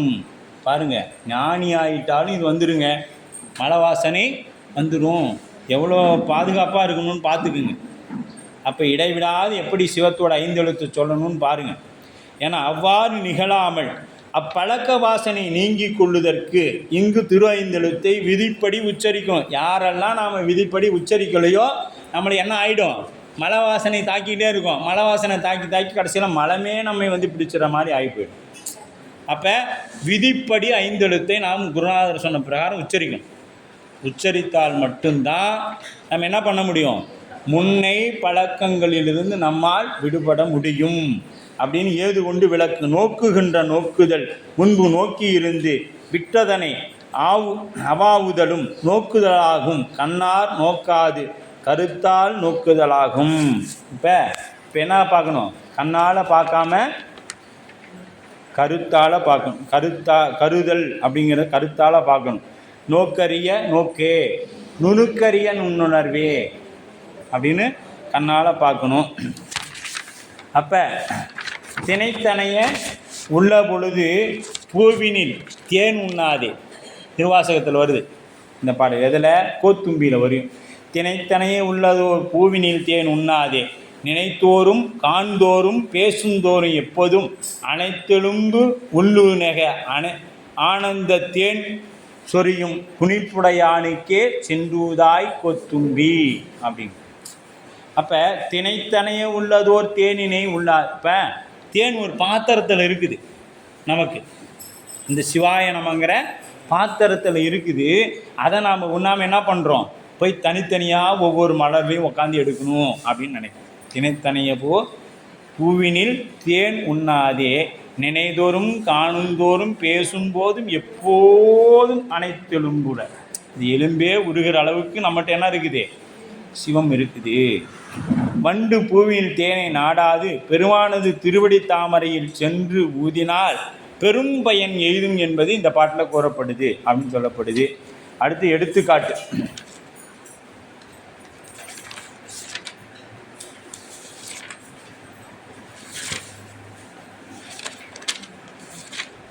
அதுதான் நிறைவாகக்கூடும். இன்னும் ஒரு 1/4 மணி நேரம் சரிங்கம்மா. அஞ்செழுத்தாலே உள்ளம் அரண் உடைமை கண்டு அரணை அஞ்செழுத்தால் அர்ச்சித்து இதயத்தில் அஞ்செழுத்தால் குண்டனியில் செய்து ஓமம் கோதண்டம் சாணிக்கில் அண்டனாம் சேடனாம் ஆங்கு அப்படின்னார். அப்போ உள்ளம் அரண் உடைமை அஞ்செழுத்தால் கண்டு. இந்த உள்ளம் என்ன பண்ணும், அரணுடைமை அஞ்செழுத்தால் பார்க்கணும். உள்ளத்தில் இறைவனை 5 எழுத்து கொண்டு பார்க்கணும். அவருக்கு அங்கே உருவமெல்லாம் கிடையாது. சிவாய நம அப்படிங்கிற 5 எழுத்தை வைத்து பார்க்கணும். இதயத்தில் அரணை அர்ச்சித்தார். இங்கே இதயத்தை வைத்து அர்ச்சித்தால் அஞ்செழுத்தால் குண்டலினி ஓமம் செய்து. அஞ்செழுத்தால் என்ன பண்ணணும், குண்டலினி அந்த இடத்துல வச்சு ஓமம் வளர்க்கணும். எப்படி 5 எழுத்து சொல்லி. இப்போ நாம் வெளியில் எப்படி ஓமம் பண்ணுவோம், ஓமக்கரண்டி மேலே பொருள் போடுற கரண்டி எப்படி இருக்கும், சிற்சுருவம் என்று சொல்லுவாங்க. சிற்சுருவம் அப்படின்ட்டு கீழே பொருள் போடுறது பெருசாக இருக்கும். நெய் ஊற்றுறது தாமரையில் போல சின்னதாக இருக்கும். நடுவில் ஒரு கோடு மாதிரி இருக்கும். அதில் சொட்டோண்டு நெய் தான் ஊற்றணும் யாகம் பண்ணும்போது. அப்போ அந்த பொருள் போடுற பெரிய கரண்டியில் பொருள் போடுவதாகவும் சின்ன கரண்டிலேயே நெய் ஊற்றுவது எங்கே, சிரச கமலத்திலேருந்து நெய் வரும். ஒரு சொட்டாக வந்து அதில் விழுந்து அந்த ஓமத்தை வளர்த்தும், சிவாக்னியை வளர்த்தும் அப்படின்னு சொல்லப்படும். இது சிவோகம் பாவனையில் சிவ தியானம் செய்வதன் அவனுக்கு அடிமையாகி விடுதல். இப்படி பண்ணணும்னா என்ன ஆகும், இந்த உயிர் அவனுக்கு அடிமையாகிடும். அப்படி பண்ணதோடு மட்டும் இல்லாத ஓமம் செய்து கோதண்டம் சாணிக்கு அங்கு அண்டம் ஆம் அங்கே என்ன பண்ணுவோம், அதுக்கு அடுத்தது முதல்ல இருதய தாமரையில் வச்சு 5 எழுத்தாக இறைவனுக்கு அபிஷேகம் பண்ணி எல்லாம் அர்ச்சனை பண்ணி பூமாலை சாத்தி எல்லாம் பண்ணணும். பண்ண பிறகு அக்னி குண்டலினியில் வச்சு என்ன பண்ணணும், அக்னி வளர்த்தணும், யாகம் வளர்த்தணும். யாகம் வளர்த்தின பின்னாடி மீண்டும் எங்கே வரணும், இருதயத்துக்கு வந்துட்டு அங்கேருந்து புருவ நடுவுக்கு கொண்டு வரணும். புருவ நடுவுக்கு கொண்டு வந்து அங்கே நடராச பெருமான் தரிசனம் பண்ணணும். 2 புருவத்துக்கு நடுவில் எப்படி பிரதோஷ வேளையில் போய் 2 கொம்புக்கு நடுவில் என்ன பார்க்கணும், சிவபெருமானை தரிசனம் பண்ணணும், நடராச பெருமானை. இதெல்லாம் என்ன நினச்சிக்கிட்டாங்க, அவர் காதில் போய் என்னச்சு சொல்லணும், அது சொன்னால் தான் நடக்கும் அப்படின்னு நினச்சிக்கிட்டாங்க. நம்ம அதில் அவர் காதில் போய் சொன்னாலாம் இல்லை, நீ எங்கேருந்து சொன்னாலும் அவர் காது கேட்கும். பிரதோஷ காலங்களில் அங்கே என்னென்னா அவருடைய தாண்டவத்தை இந்த கொம்புக்கு நடுவில், இந்த 2 கொம்புக்கு நடுவில் இருக்கக்கூடிய இந்த புருவ நடுவில் இறைவனை தரிசனம் பண்ணணும். இங்கே அக்னி வடிவாக இறைவன் ஆடிக்கொண்டு இருப்பான், அதை தரிசனம் பண்ணணும் தான் சொன்னாங்க. அதை விட்டுட்டு நீ என்ன பண்ணணும், போய் கோயில் இருக்கிற நந்தி காதை பிடிச்சி தொங்கி காதை உடச்சி நம்ம கோயில் இந்த நந்தி கொண்டு போய் காதுலேயே விட்டுட்டு, ஏன்னா காதில் பிடிச்சி தொங்குறாங்க எட்டலைனா, ஏன்னா கொஞ்சம் பிள்ளையாக இருக்கிறாங்க, சாமி மேலே இருக்கிறாரா, பிடிச்சி தொங்கி அதை உடச்சி எதையாவது ஒன்று பண்ணி எது கோயிலுக்கு வந்து எதோ அவங்களால முடிஞ்சதை நல்லதை பண்ணிடுறாங்க இல்லையா. ஆனால் என்ன பண்ணணும்னா புருவ நடுவில் நடராச பெருமான் ஆடுவதை தான் நாம் தரிசனம் பண்ணணும். அதுதான் பிரதோஷ வேளையில் அந்த கொம்புக்கு நடுவில் பாரு சிவத்தை அப்படின்னு சொல்கிறோம். ஏன் இப்படியெல்லாம் பார்த்து தான் நாம் இறைவனை உணரணும் அப்படின்னு சொல்லப்படுது. உள்ளம் அரண் உடைமை ஆன்மா சிவத்துக்கு அடிமையாதலால் அஞ்செழுத்தால் கண்டு அஞ்செழுத்தின் பொருளை ஆசிரியர் உணர்த்திய அதனை உணரும் முறையால் உணர்ந்து, அவர் எப்படி சொன்னாரோ அப்படி உணர்ந்து அரணை. இப்போ தெரியுதா நமக்கு குருநாதர் அஞ்செழுத்து சொல்லும் பொழுது இந்த வகுப்பு கேட்டுட்டு போயிருந்தா பரவாயில்லை, அப்போ கொஞ்சம் கவனக்குறைவாக இருந்துட்டேன் போல அப்படின்னு என்ன இருக்கணும், அப்படி இருக்கணும். அரணை அஞ்செழுத்தா சிவனை இதயத்தாமரையில் அவன் அஞ்செழுத்தாக கொள்ளும் திருமேனியை விட்டு வகை மலர்களை தூவி வழிபட்டு 8 வகையான மகளே நமக்கு என்ன கொல்லாமை, அப்புறம் ஐம்பொறி அடக்கம், அப்புறம் பொறுமை, அருள், அறிவு, வாய்மை, தபம், அன்பு என்கின்ற 8 மலர்களால் வழிபாடு செய்யணும். இப்போ 8 மலர்களை கொண்டு வழிபாடு செய்யணும்னு சொன்னாங்க. என்னென்ன 8 மலர்? கொல்லாமை, ஐம்பொறி அடக்கம், பொறாமை, பொறை அருளல், அருள், அறிவு, வாய்மை, தவம், அன்பு. இது எல்லாத்தையும் கொண்டு போய் சிவத்திட வைத்து பூசை பண்ணணும். அடுத்தது குண்டலினியில் அஞ்செழுத்தால் ஓமம் செய்து குண்டலித்தானமாகிய உந்தியில் அஞ்செழுத்து அக்னிகாரியம் செய்து 5 எழுத்தை சொல்லி தான் இங்கே எல்லாமே உடம்புக்குள்ளே நடக்கிறது. எத்தனை அதெல்லாம் நடக்கணுங்க. அங்கே போய் நீங்கள் போற்றி சொன்னனாலும் அதே 5 எழுத்தை தான் சொல்லணும். இறைவனை எழுந்தருள் செய்கிறதுனால அதே 5 எழுத்தை தான் சொல்லணும். இறைவனை ஒடுக்கும் செய்கிறதுனால அதே 5 எழுத்தை தான் சொல்லணும். நீங்கள் அங்கே போயிட்டு பரார்த்தத்தில் பண்ணுற மாதிரி பாரிட ஐந்தாய் பறந்தாய் போற்றி நீரிழாங்காய் நிகழ்ந்தாய் போற்றி வேற்றாகி விண்ணாகி நின்றாய் போற்றி இதெல்லாம் அங்கே இல்லை. எல்லாமே குருநாதர் சொன்ன 5 எழுத்து வாய் விடாமல் மௌனமாக சொல்லணும். மௌனமாக சொல்லணும். அது எவ்வளவு மெதுவாக சொல்லணுமோ அந்த அளவுக்கு சொல்லணும். வந்தே பாரத் ட்ரெயின்லாம் போகக்கூடாது. ஆமாம், பேசஞ்சரில் தான் போகணும். பொறுமையாக நிதானமாக நிறுத்தி சொல்லணும். அப்படி முக்தி பஞ்சாட்சரத்தை சிவ ஆகிய சிவம் ஆகிய இப்போ இருங்க. கோதண்டம் அஞ்செழுத்தால் சாணித்தல், புருவ நடுவில் சிவனை அஞ்செழுத்தாலே தியானித்தல். இந்த புருவ நடுவுக்கு வரும்பொழுது 5 எழுத்து. அந்த சீனா, அப்போ சீனா அந்த சிவபெருமானுடைய முகம். அதுக்கு அடுத்தது வானா அருள் சக்தி. அடுத்தது தீ இருக்கிறது யானா இது சடாமுடி. அப்புறம் நானா தூக்கிய திருவடி. இப்படின்னா வரணும். இப்படி ஒவ்வொன்றையும் நினைத்து ஒரு 5 எழுத்தை நினைத்து சொல்லணும். அப்போ எவ்வளோ நேரம் ஆகுன்னு பார்த்துங்க. நீங்களே இந்த அகப்பூசை பண்ணுறதுக்கு எவ்வளோ நேரம் ஆகணும்னு பார்த்துக்குங்க. அதுபோல தான் பண்ணணும். 5 முறை சொன்னாலும் சரி. இன்றைக்கி சொன்னது 5 நிமிடம் இன்றைக்கி பண்ணிங்கன்னா நாளைக்கு 5 நிமிடம் 2 செகண்டாவது அதிகப்படுத்தணும். அதுதான் அகப்பூசைகள்னு பலன். இது அதிகப்படுத்தி என்ன ஒன்றா, ஒரு காலத்தில் அகப்பூசை 1 மணி நேரம் பண்ணும், புறப்பூசை 10 நிமிஷத்தில் முடிக்கும். புறப்பூசை 10 நிமிடத்தில் பண்ணணும். அகப்பூசை 1 மணி நேரம். ஏன்னா அங்கே 100 குடம் பால் ஊற்றணும். இங்கே 1 டம்ளர் பால் தான். சாமி இவ்வளோ தான். ஆவினில் பால் ரேட் ஏறிடுச்சு, இவ்வளோ தான் ஊற்ற முடியும்னு சொல்லணும். ஆனால் அகப்பூசையில் எதுவுமே தேவையில்லை, காசு பணமே செலவில்லை. அது நமக்கு சிரமமாக தெரியும். ஏன்னா ஐம்புலன் அடங்காது, அது சௌரியத்துக்கு ஓடிட்டு. சி வா அப்படின்னு சொன்னோம்னா அது இங்கே வா அப்படின்னு கூப்பிடும். சி வானோன்னு அது நாம் நேற்று பண்ண வேலை இங்கே வான்னு கூப்பிடும். மனசு அங்கே போயிடும். அச்சோ நீங்கள் வானா இரு, நேற்று அங்கே என்ன நடந்துச்சு தெரியுமா, நீ அதுக்குள்ளே கூப்பிட்ற. அப்புறம் யாகிட்ட வரும், நாம் மாக்கிட்ட இங்கே போயிட்டு இந்த பக்கம் போ, மாகிட்ட போய் அங்கே வா இங்கே வா. மறுபடியும் இந்த சிவாயை நம்ம சொல்கிறக்கே அதுக்கிட்ட நம்ம, ஏன்னா ஒரு முறை 5 எழுத்து சொல்கிறக்கே இவ்வளோ போராட்டம் பண்ணுறேன். 5 நிமிஷம் வேறு அவர் வாத்தியர் வந்து வகுப்பு வேறு 5 நிமிஷம் சொல்லிட்டார். 5 நிமிஷம் சொன்னால் 50,000 கூட வெளியே போயிடும். நான் எங்கே கூட்டி வந்து இதை சொல்கிறது அப்படின்னு நமக்கு ஆகி போயிடும். ஆனால் அது பழக பழக சாதனம் ஆகிடும். சாதனம் செய்ய செய்ய கைகூடும். ஃபஸ்ட்டில் அப்படி தான் இருக்கும், ஓடும். கண்ணை மூடனோடனே எல்லாம் இருட்டாக தெரியும், கண்ணை மூடனா உலகமே தெரியும். ஆஸ்திரேலியாவில் நம்ம நண்பர் இப்போ என்ன சாப்பிட்டுட்டு இருக்கிறாரு ஆஸ்திரேலியாவில், டைம் ஆச்சு, இந்நேரம் இரவு உணவு சாப்பிட்டுட்டு இருப்பார். மாலை 6 மணி ஆச்சு, பீஸா பர்கர்லாம் சாப்பிட்டுட்டு இருப்பார். நம்ம இங்கேருந்து தான் அந்த வகுப்பில் உட்காந்துட்டு இருக்கிறோமே அப்படின்னு நினைப்போம் இல்லையா. அப்புறம் அதை கூட்டிகிட்டு வரணும் மனசை, இங்கே வா. ஏன்னா மனது அவ்வளோ வலிமை மிக்கதுங்க.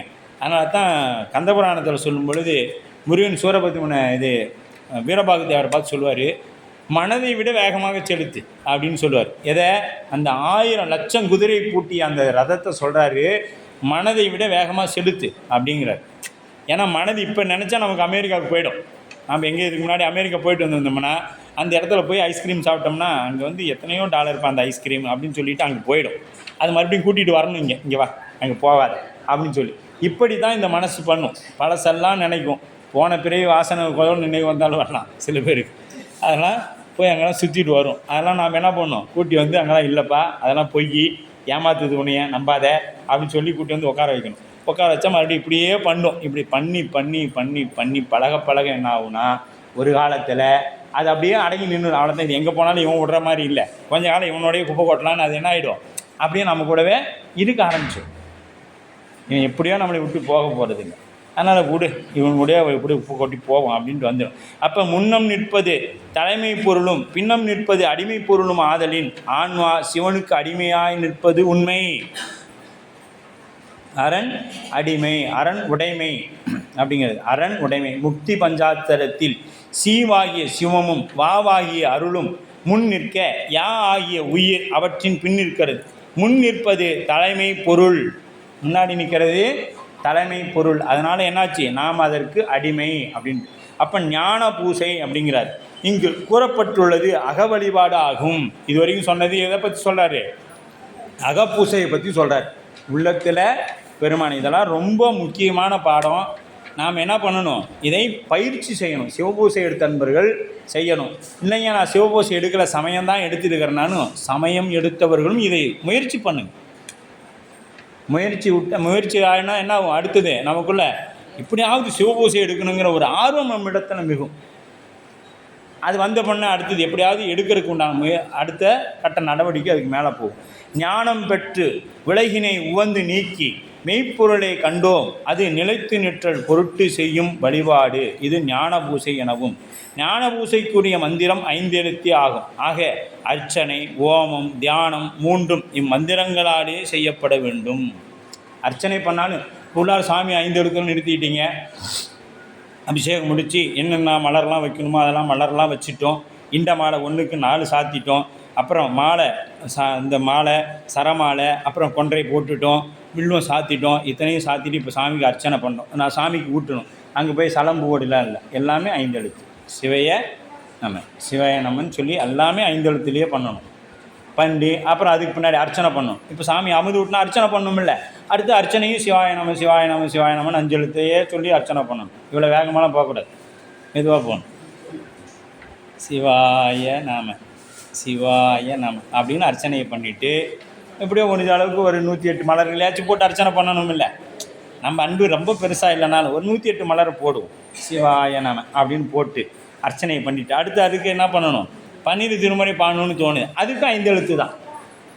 அதுக்கும் 5 எழுத்து சொல்லி அப்புறம் சாமியை ஒடுக்கம் பண்ணிட்டு அடுத்து எதனா பண்ணணும், போய் வேள்வி பண்ணணும், ஹோமம் பண்ணணும். ஹோமம் பண்ணுறதுக்கு கரண்டி எல்லாம், எழுந்தல் பண்ணுறதுக்கு ஓம அக்னி வளர்த்துறதுக்கு எல்லாம் சிவாய நம சொல்லி அப்புறம் அடுத்தது மேலே தியானம்.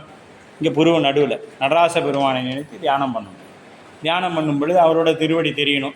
அங்கே போய் சிதம்பரத்தில் நிற்கிறோம், நின்ன உடனே மேலே அங்கே போய் அந்தனர் மறைக்கிற தில்லைவாழன் சாமி கொஞ்சம் நவருங்க, திருவடி தெரியுதா, திருவடி தெரியுது, அப்படியே அப்படியே அந்த திருவடியை நினச்சிக்கிட்டு 5 எழுத்து சொல்லணும். இது பழக்கப்படுத்தும். பழக்கப்பட என்ன ஆகிடும், முதல்ல இப்படி கண்ணை விழித்து உட்காந்துருந்தா கூட இந்த முன்னாடி இருக்கிற இந்த அட்டையை பார்த்தோன்னே நடராஜர் அழகாக இருக்கிறாரே, ஆஹா அற்புதமாக இன்றைக்கி அலங்காரம் பண்ணிக்கிறாங்களே, சிவாய நம சிவாய அப்படி சொல்லணும். பார்க்கும் பொருளெல்லாம் இப்படி இதை பார்த்தாலும் பரவாயில்லையே நடராஜர் அற்புதமாக இருக்குதே அப்படின்னு சொல்லி பார்த்து பழகிட்டோம்னா என்ன ஆகும், அப்புறம் கண்ணை மூடணுன்னே நமக்கு அதுதான் தெரியும். இங்கே பார்த்தோன்னே ஆஹா அந்த புடவை நல்லா இருக்குதே, இந்த நெக்லஸ் எங்கே எடுத்திருப்பாங்க அப்படின்னு போனோம்னா அப்புறம் என்ன ஆகும், கண்ணை மூடணுன்னே நம்ம போட்டு இந்த நெக்லஸ்ஸு அதில் பாரு அந்த இலை மாதிரி இந்த டிசைன்லாம் நல்லா இருந்துச்சு அப்படி தான் தோணும். அதெல்லாம் நமக்கு அப்படிலாம் வரக்கூடாது. பார்க்கும் கரணங்கள் எல்லாம் பேரின்பம். எல்லாத்துலேயும் சிவபெருமானையே பார்க்கணும். ஆஹா சிவம் இதில் பாரு எவ்வளோ அழகாக இருக்குது, இது பாரு எப்படி சிவம் அழகாக காலை தூக்கி நடனம் ஆடுறாரு, ஆஹா அதில் இருக்கிற பாரு அந்த சலங்கை எவ்வளோ அற்புதமாக இருக்குது, இன்றைக்கி பாரு சாமிக்கு வெட்டி வேறு மாலை 1க்கு 4 போட்டுருக்குறாங்களே அப்படின்னு இப்படியெல்லாம் பார்த்து பழகணும்னா தான் அவர் மீது நமக்கு ஒரு வகையான அன்பு. அப்போ ஞான பூசை எனவும் ஞான பூசைக்குரிய மந்திரம் திரு 5 எழுத்தே ஆகும் அப்படின்னு. ஓமத்திற்குரிய நெய் புருவ நடுவில் உள்ள அமுதமே ஆகும். அதனை சொரிந்து எழுப்பிவிடும் நெருப்பு சிவனை உணரும் ஞானமாகும். இவ்வாறு 5 எழுத்தால் அவனுக்கு ஆகுதி பண்ணுதல் வேண்டும். 5 எழுத்தால் தான் அவருக்கு ஆகுதி கொடு.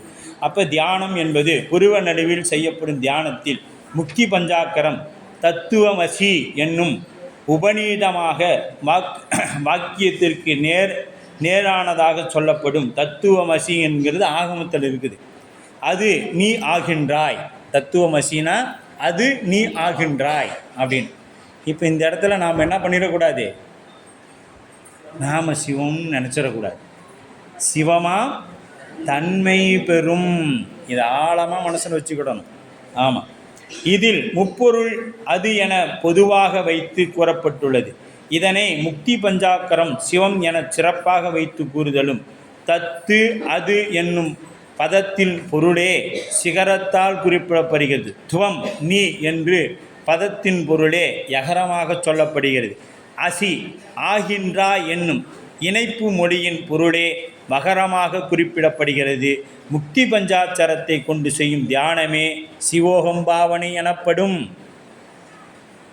சிவோகம் பாவனைங்கிறது முக்தி பஞ்சாட்சரம். தத்துவமசி என்பது சிவய அப்படிங்கிறது தான் தத்துவமசின்னு பேர் அப்படின்னு சொல்லுவது. இறைவன் விளங்கி தோன்றுதல் புருவ நடுவில் சிவன் நான் என தியானம் செய்தால் இறைவனை விளங்கி தோன்றுவான். இறைவன் விளங்கி தோன்றுவான். பாசநானம் நீக்கி பதிஞானத்தை பெற்ற பதியை கண்டவருக்கு ஓரொரு சமயத்திலும் பாசஞானம் தோன்றா. அதனால் உலகத்தை நோக்கும் நிலை தோன்றாது. உலகத்தை நோக்கிற வேலை அவங்களுக்கு இல்லை. உலகத்தில் என்ன நடந்தாலும் அது திருவருளால் நடக்குது அப்படின்னு இருப்பாங்க. இறைவனை இங்கனம் ஒரு குறியில் வைத்து சிந்திக்க உலக நோக்கம் ஒளியும். இப்படி சிந்திக்க என்ன ஆகிடும், உலகத்தின் மீது இருக்கக்கூடிய நோக்கம் ஒளியினா அந்த பற்றுதல் நீங்கும். 5 எழுத்து சொல்ல தான் நமக்கு அந்த பற்றுதல் நீங்கும். நோக்கின்றி நோக்கரிய நோக்கே, நோக்கின்றி நோக்குவதற்கு காரணமாகிய மலவாசனையும் நீங்கும். மலவாசனையும் நீங்கும் அப்படின்னு சொல்ல. அப்போ எடுத்துக்காட்டு வெண்பா. அடுத்தது மேற்கோள். இந்துவில் எடுத்துக்காட்டு வெண்பா.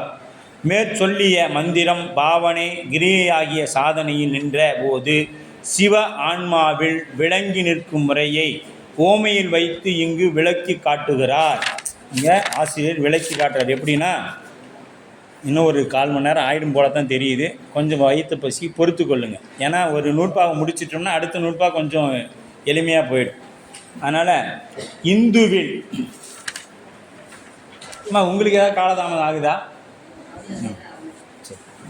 இந்துவின் பானுவின் ராகுவை கண்டாங்கு சிந்தையில் காணின் சிவன் காணாம் உந்தவே காட்டாகில் தோன்றி கனல் சேர் இரும்பு என்ன ஆழ்தான் ஆம் போது 5 எழுத்தே அப்படின்ட்டார்.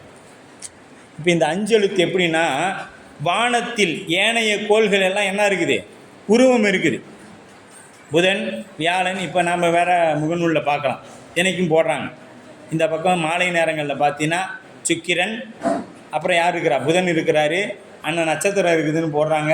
அதுக்கு அடுத்தது வெள்ளி, இல்லை வெள்ளிங்கிறேன், வியாழன், குரு. இது வியாழன், சுக்கிரன், அப்புறம் புதன், அப்புறம் ஏதோ ஒரு நட்சத்திரம் இருக்குதுன்னு, புனர்பூசம் இருக்குது, பூசம் இருக்குதுன்னு போடுறாங்க. சரி, அதெல்லாம் பார்க்குறோம். இதெல்லாம் கண்ணுக்கு தெரியுது. ஆனால் 2 கிரகங்கள் தெரியாது. நாம் 9 கோள்களில் எத்தனை கோள் நம்ம கண்ணுக்கு தெரியுது? 7 கோள்கள் தெரியுது, 2 கோள்கள் தெரியலை. அதுபோல் இங்கே பாரு, வானத்தில் ஏனைய கோள்கள் தனித்தனியே காணப்படுகின்றன. ஆயினும் ராகு கேது ஆகிய கோள்களை அவ்வாறு தனியே வைத்து காணுதல் இயலாது. இவங்க 2 பேர்த்தையும் தனியாக பார்க்க முடியுமானா முடியாது. அவை காணா கோள் எனப்படும். அதுக்கு பேர் என்ன பேர்?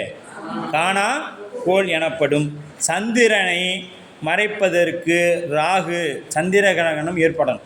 அப்போ தான் நாம் ராகு அப்படிங்கிற கிரகத்தை பார்க்க முடியும். அதுக்கு அடுத்தது சூரியன் மறைக்கும் பொழுது, அது சூரியனை மறைக்கிறது எது? கேது. அப்போ தான் நாம் கேதுவை பார்க்க முடியும் இல்லையா?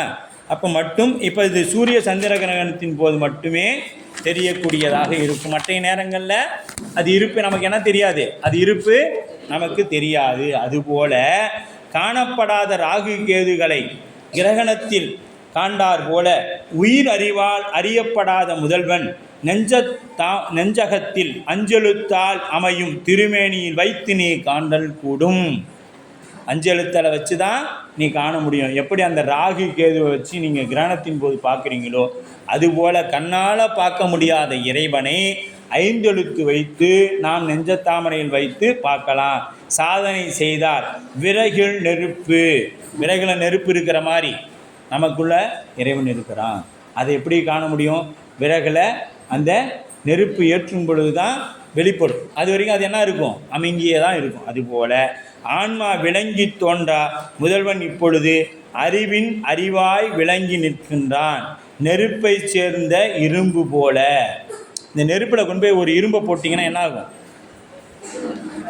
நெருப்பில் கொண்டு போய் இரும்பை போட்டால் அந்த நெருப்பு மாதிரியே இருக்கும். ஆனால் அது அந்த கரியோட தன்மையில் இருக்குமானா இருக்கும். எப்படின்னா அந்த வெப்பம் தணியும் வரை நீங்கள் அதை என்ன வேணாலும் பண்ணலாம். அந்த இரும்பை வளைக்கலாம், நெளிக்கலாம், உருவம் கொண்டு வரலாம், எல்லாம் பண்ணலாம். இப்போ நல்ல இரும்பை காய்ச்சி ஒரு உருவத்தை பொம்மையில் ஊற்றிட்டோம்னா அது என்ன ஆகிடும்? அது ஒரு உருவமாயிடும். அந்த கடினமான இரும்பு எதனால் ஆச்சு? அந்த நெருப்புனால் ஆச்சு. நெருப்பில் வச்சு கொள்ளைன்னா என்ன பண்ணுவான்? விடாது ஊதிக்கொண்டே இருப்பான். ஆமாம், நம்மள்கிட்ட இருக்கிறது என்னது? இரும்பு எக்கு கோட்டை தான். எக்கை உருக்கணுன்னா என்ன வேணும்? 1000 டிகிரி டெம்பரேச்சர் வச்சு உருக்கணும். நாம் மாணிக்க வாசகர் எப்படி இருந்தார்? அலறது கண்ட மெழுகது போல. அவர் உள்ள எப்படிப்பட்டது? மெழுகு மாதிரி இருந்துச்சு. நெருப்பை பார்த்த மாத்திரத்தில் உருகிருச்சு. நம்மளுதெல்லாம் எக்கு கோட்டை. நம்மளால யாராலையும் அசிக்க முடியாது, யாரையும் அசிக்க முடியாது. அப்படிப்பட்ட எக்கு கோட்டையாக நாம் இருக்கிறோம். ஆனால் மாணிக்க வாசக பெருந்தைக்கு அப்படி இல்லை. தலது கண்ட நீங்கள் ஒன்று நெருப்பை கொண்டு போய் பக்கத்தால் மெழுகிட்ட கொண்டு போகிற ஒரு குறிப்பிட்ட தூரத்தில் வச்சுட்டிங்கனாவே அந்த வெப்ப ஹீட்லேயே அந்த மெழுகு தானாக உருகி போயிடும். அது மாதிரி மாணிக்க வாசகர். நம்மளது அப்படியா? திருவருள். நெருப்பை சேர்ந்த இரும்பு நெருப்பின் வேறாக இருப்பது போல் நின்றதில்லை. நெருப்புலேருந்து வேறாக அது இருக்கிற மாதிரி இருக்காது. நெருப்பு போல கறி மாதிரி தான் அதுவும் கிடக்கும். ஸோ நெருப்பு துண்டில் கறி துண்டு நல்லா நெருப்பு மாதிரி இருக்குது, தன்னெல்லாம் இருக்குது. அதில் கொண்டு போய் ஒரு இரும்பை போட்டிங்கன்னா என்ன ஆகும்? கறி மாதிரி தான் தெரியும். ஆனால் அணைஞ்ச பிறகு தான் தெரியும் அது இரும்பு அப்படின்னு. அது வரைக்கும் நமக்கு கறி மாதிரியே தான் அதுவும் தெரியும். அந்த விறகு கட்டை போல தான் அதுவும் கிடக்கும். இரும்பும் விறகு கட்டையும் ஒன்றா தான் அங்கே இருக்கும். அதுபோல் வேறாய்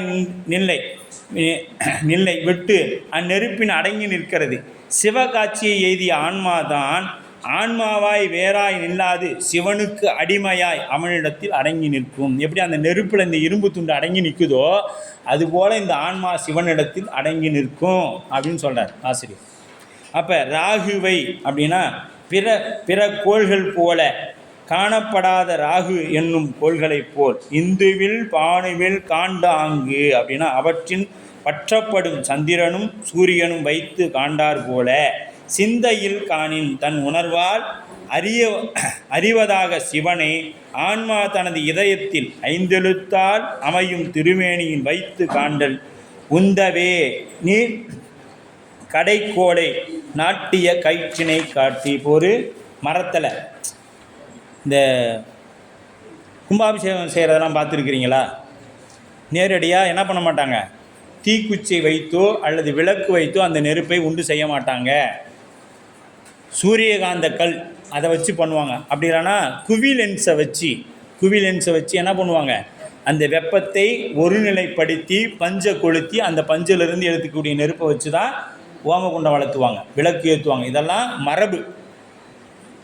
அப்படி இல்லைன்னா இன்னொரு மரத்தில் இன்னொரு மரத்தை வச்சு நல்லா இப்படி முன்னும் பின்னும் கடைஞ்சாங்கன்னா என்ன ஆகும், அப்படி சூடாகி அந்த விறகு பிடிச்சிடும். அந்த நெருப்பை கொண்டு போய் வச்சு தான் மற்ற அக்னி காரியங்கள்லாம் செய்வாங்க. இதுதான் மரபாக இருக்குது, அப்படி தான் செய்யணும். அதுபோல் நம்மையும் போட்டு கடை என்ன ஆகும், நம்மிடத்தில் இருக்கக்கூடிய சிவம் சாதனம் பண்ண நம்மிடத்தில் இருக்கக்கூடிய சிவம் வெளிப்பட்டு தோன்றும் அப்படின்னு சொல்லு.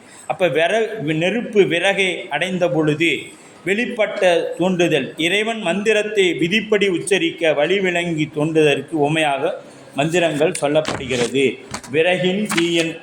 விறகின் தீயின் நன் பாலின் படுநெய் போல மறைய நின்றுளான் மாமணி சோதியான் உறவு நட்டு உணர்வு கயிற்றினால் வாங்கி கடைய முன் நிற்குமே என்பது அப்பர் பெருமானுடைய வாக்கு.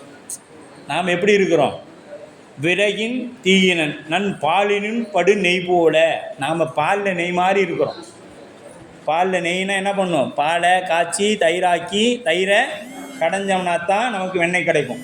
ஆனால் அருளாளர்கள்லாம் எப்படின்னா தயிரில் நெய் போல. தயிர் நீ கடையவே தேவையில்லை, நல்ல காய்ச்சின தயிராக இருந்தால் தயிருக்கு மேலே அப்படியே ஒரு படலம் இருக்கும், அதை அப்படியே அடிச்சிங்கன்னா நெய் அப்படி தான் இருக்கும்.